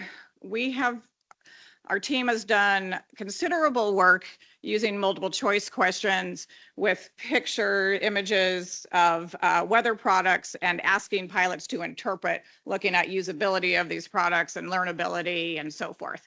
However, we also have wondered about how can we get at their spatial knowledge of how this weather is laying out in relation to their flight plan. And Yolanda Ortiz began this many years ago. She was part of the 2018 group that presented here. And then we grew this, we progressed from what she had come up with. But basically, we took the picture that our expert pilots had written of how the weather looked in relation to the flight route. And then John Kleber created a grid with these bubbles. You see a pointer. Is there any way to point? Okay, sorry. But anyway, so you see the grid where we have bubbles along the flight path and then northwest and southeast. And then we asked the pilots questions about what was going on in terms of these the weather in all of these bubbles. We asked them at departure time. We asked them, well, what about when you're en route? What will be going on? And what about at your projected arrival time? We asked them about flight category for these regions, ceiling height, winds, precipitation. We asked them a lot, pretty detailed information. This is just one screenshot that they completed, but that was how we were getting at the mental models. Okay, structured interviews, 3 major topic areas. 1, knowledge and awareness of conditions. 2, the flight information. Were they even understanding what time they are getting in and how that then is relating to the forecast, right? And then finally, application and decision making. So how were they expecting the conditions to impact the flight? Is there any concerns you have about this VFR flight? Would you decide go or no go, and so forth? We turned these qualitative interview data, into quantitative by creating a rubric. So we asked our expert pilots again, what is the correct answer to these interview questions? And then we created a rubric as if it was a test. An instructor would do this, and they got points for. So first question, please describe with as much detail as possible the weather conditions you expect to encounter. And then we were looking to see, are they noting that there's MVFR/VFR conditions throughout and so forth? Or did they say something about good visibility? Did they say anything about the ceiling being above 1,000 and so forth? And the points are in parentheses there. So we graded or scored the transcripts and used multiple people, had consensus ratings and all that to make sure we had inter-rater reliability. Ultimately, we were able to give them a percentage correct score. for their interviews. Okay, the third type of measure was, we call it behavioral observation.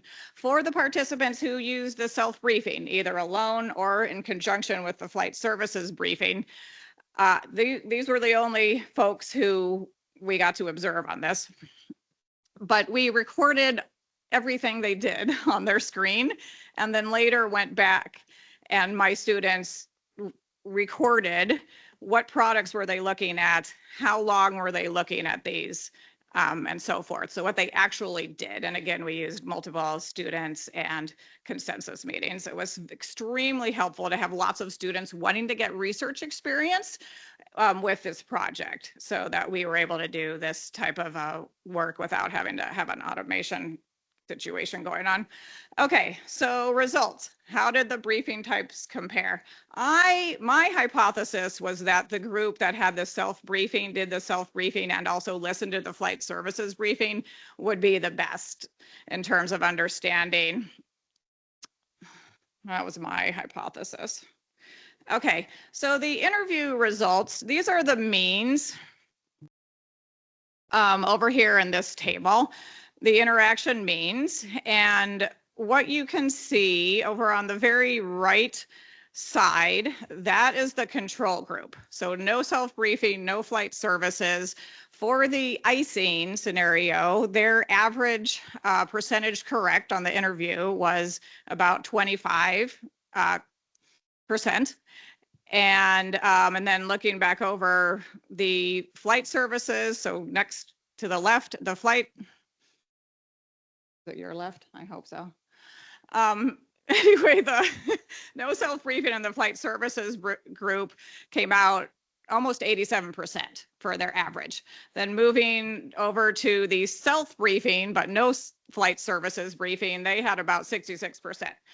The statisticians in the room will note we have some pretty big variances here, right? Pretty big standard deviations. And then finally, the self-briefing and the flight services combined group, they had a score of 75. Okay, so all of those briefing strategies differed significantly from the control group. And the flight services only group, that 87%, was also significantly higher than the self-briefing only group. However, nobody else differed. So in other words, the combined self-briefing and flight services were not significantly different. The pattern of means is there, but they were not significantly different from only the self-briefing group. Okay, FOG, they didn't do quite as well. So except the control group did better. So which is an artifact where I think the control group was able to do some guessing and they got lucky, okay? So the control group, their mean was 52. And the flight services only briefing and the self-briefing only briefing, both were significantly higher than the control group. And they did not differ between the two, but they were both about 70%. So the group that had both combined, theirs was a little lower this time. And there was so much variance, they did not differ significantly from the control group. Okay, the mental model results were mixed. They're very detailed, and so with the amount of time we have here, I'm not going to give you details. They were showing similar, some of them were showing similar patterns. We did have a problem with the control group guessing and being correct in certain situations, which made it more confusing. But in particular for the mental models, we were noticing that the flight services only group and the self-briefing only group were differing significantly. They were significantly better than control. That combined briefing group weren't faring as well on some of the mental model results. Okay, behavioral results. So what did they do? So we went back to our experts and said to the experts, okay, what are the key products that they should look at during the self-briefing to have most information about the weather for these scenarios? So for the FOG scenario, this is the list: the AirMets IFR, TAF, graphical AirMets, PROG charts, and graphical aviation forecast. And then the frequency is the number of our pilots who actually looked at those products. So you can see 35 out of the 37 for the FOG scenario looked at AirMets, IFR, and TAF. And after that, the numbers dropped off a lot, except for ProgChart, they were a little higher. The average time they spent in the self-briefing for FOG was 12 minutes with a standard deviation of 8 minutes. The ICE scenario, they spent a few minutes longer with an average of 15 minutes and a 10-minute standard deviation. And in this case, even more clear that they were not looking at all of the products that the experts said would be most revealing about this scenario. They looked at AirMets for icing, METARs, and TAF, but didn't look at rarely looked at graphical AirMets or the graphical aviation forecast or infrared satellite. So summary, this was a controlled laboratory study using authentic weather product scenarios and a simulated app. All of the briefing strategies other than control fostered some understanding of the weather conditions, so that's good. When self-briefing, however, the pilots seemed to focus primarily on AirMet, TAF, and METAR, and usage was highly app-driven, which means that they were following the structure of faux flight, which is, in other words, the structure of ForeFlight. So ForeFlight has tabs, flights, I think imagery and maps, and they would go into the, say, the flights tab and then just click in the order that the products are presented there. It was not strategic or knowledge based of, oh, I want to go look at this product first and get a big picture and then drill down and so forth. No, very much driven by the app structure. Again, Bob mentioned this earlier, scenario selection is so tricky for this type of research. We can't be too easy, can't be, obviously, you know, it's a no-go. I would like to continue with some analyses from the data other than what presented here. We may be able to tease out some differences between pilots with varying experiences and other questions are still out there. And then a couple of limitations. These were primarily young pilots. Again, half the sample was from here at Riddle. We had only the 2 scenarios, and then we had a lot of variability in the scores to deal with during the data analysis that may have hidden some differences. All right, that is it. So now we can have questions. Thank you, Beth. Well, we are a little bit behind for lunch, but we can maybe take a quick question now. Otherwise, there will be plenty of time after lunch as well for questions. Thanks, Bev, for this fascinating presentation. It's always intriguing to see how many things you can pull out of those lab experiments. Since you had a wide spectrum of age of these pilots, have you looked at age differences? We have not yet. Okay. Yeah, we have not Because since taken you're that into using apps, etc., the youngers are much more fluent with those than the older generations. I would expect that there are some differences hidden in there. Yeah, I will say that before we conducted this study, we did do some focus groups, which we had, they were online, and we had Embry-Riddle students and then also other pilots from the community. And what happened in the focus groups is often if we had a more experienced pilot, they would start talking to the Riddle students eventually about the advantages of talking to flight services. Because a lot of the kids, they don't, the younger pilots they don't want to call anyone, you know, just like in any aspect of life, they don't want to do the voice call anymore. We can do this online. Yeah. And the same thing here. So that was interesting to hear about how the more experienced pilots were doing a little mentoring of the younger ones during the focus groups. Nathan, we have a hand up online. Can we take an online question from Jen Struzis? Yeah. All right, Jen, go ahead. Thank you. Great presentation. Really interesting. If this is too much of a leap, tell me so. But it seems to me just from that data that you showed, and I've seen this a lot, it seems like they're focused on the now versus looking at the forecast. So Oh, have you right. explored that more, or is that what you're finding in your research too? And I've seen it not just with pilots, but with air traffic controllers and other folks that are affected by weather, that they get so focused on the now and aren't necessarily thinking about the beyond that.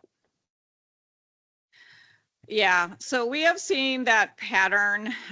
We also saw that pattern earlier in prior research, where not only are they just focused on the now, but some of the young pilots are not even looking for information regarding very far along of their flight plan and about the destination and so forth, believe it or not.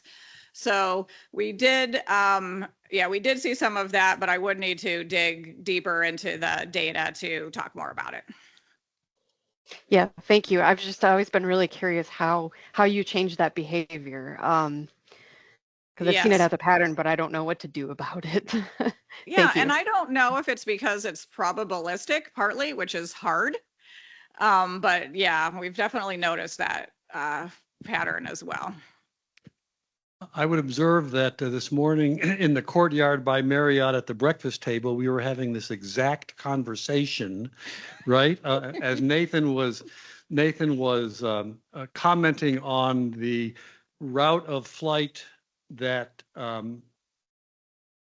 that he initially came toward Daytona Beach on, and how it changed mid-flight to something significantly different, and wondering to himself, as a former dispatcher who used to do this for a living, what was he thinking about when he planned us that way? As another former dispatcher, it is a hard problem to get your noodle around. I need to have a mental model of what the weather is going to be so that I can then plan my flight around what it's going to be, as opposed to what I'm seeing in the graphics right now. It is not trivial.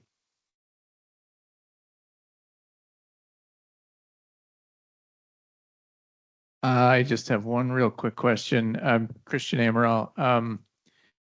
Is the phrase VFR flight not recommended still used by FSS briefers? I remember that sort of being off-putting, because sometimes, you know, I have my personal minimums. I'm looking at the time I looked at duat or duats. So yeah. But is that still phraseology in use? Because I know that a lot of people thought, you know, I'm not going to call for a briefing because they're going to tell me this to cover themselves, but I don't agree with it. I'm going to defer to the audience for that one.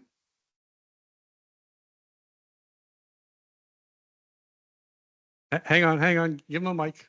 So this is Jamie. He is one of an amazing undergraduate, about to graduate in May from Embry-Riddle.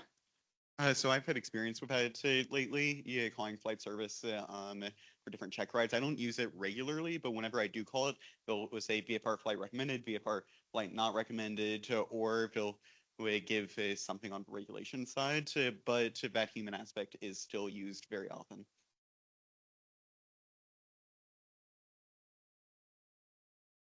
Thank you, Jamie. Thank you. And Nathan, before we break, Kevin's going to want to give us some guidance. So if you're done, I'll hand the mic over to Kevin. All right, so folks who are in person here, closer to lunch now, so probably a little more of a attentive audience. So just once again to talk to you about the options, and I'm going to stand out there and help. If you go right down our main thoroughfare, you'll see a spaceshipy looking building, maybe. I'm not sure how else to describe it. Again, that's our student union. On the first floor, there's a Qdoba, there's a Chick-fil-A, there's a cafeteria style option. On the second floor, if you need your Starbucks fix, there's a Starbucks. And if you really want to up it a little bit and just have a really big appetite, at the first main intersection, if you take a hard right, there is a really nice kind of all-you-can-eat buffet available. And maybe I'll hang out there or walk down with the first group and kind of point that out. But just wanted to lay all those options out in front of you.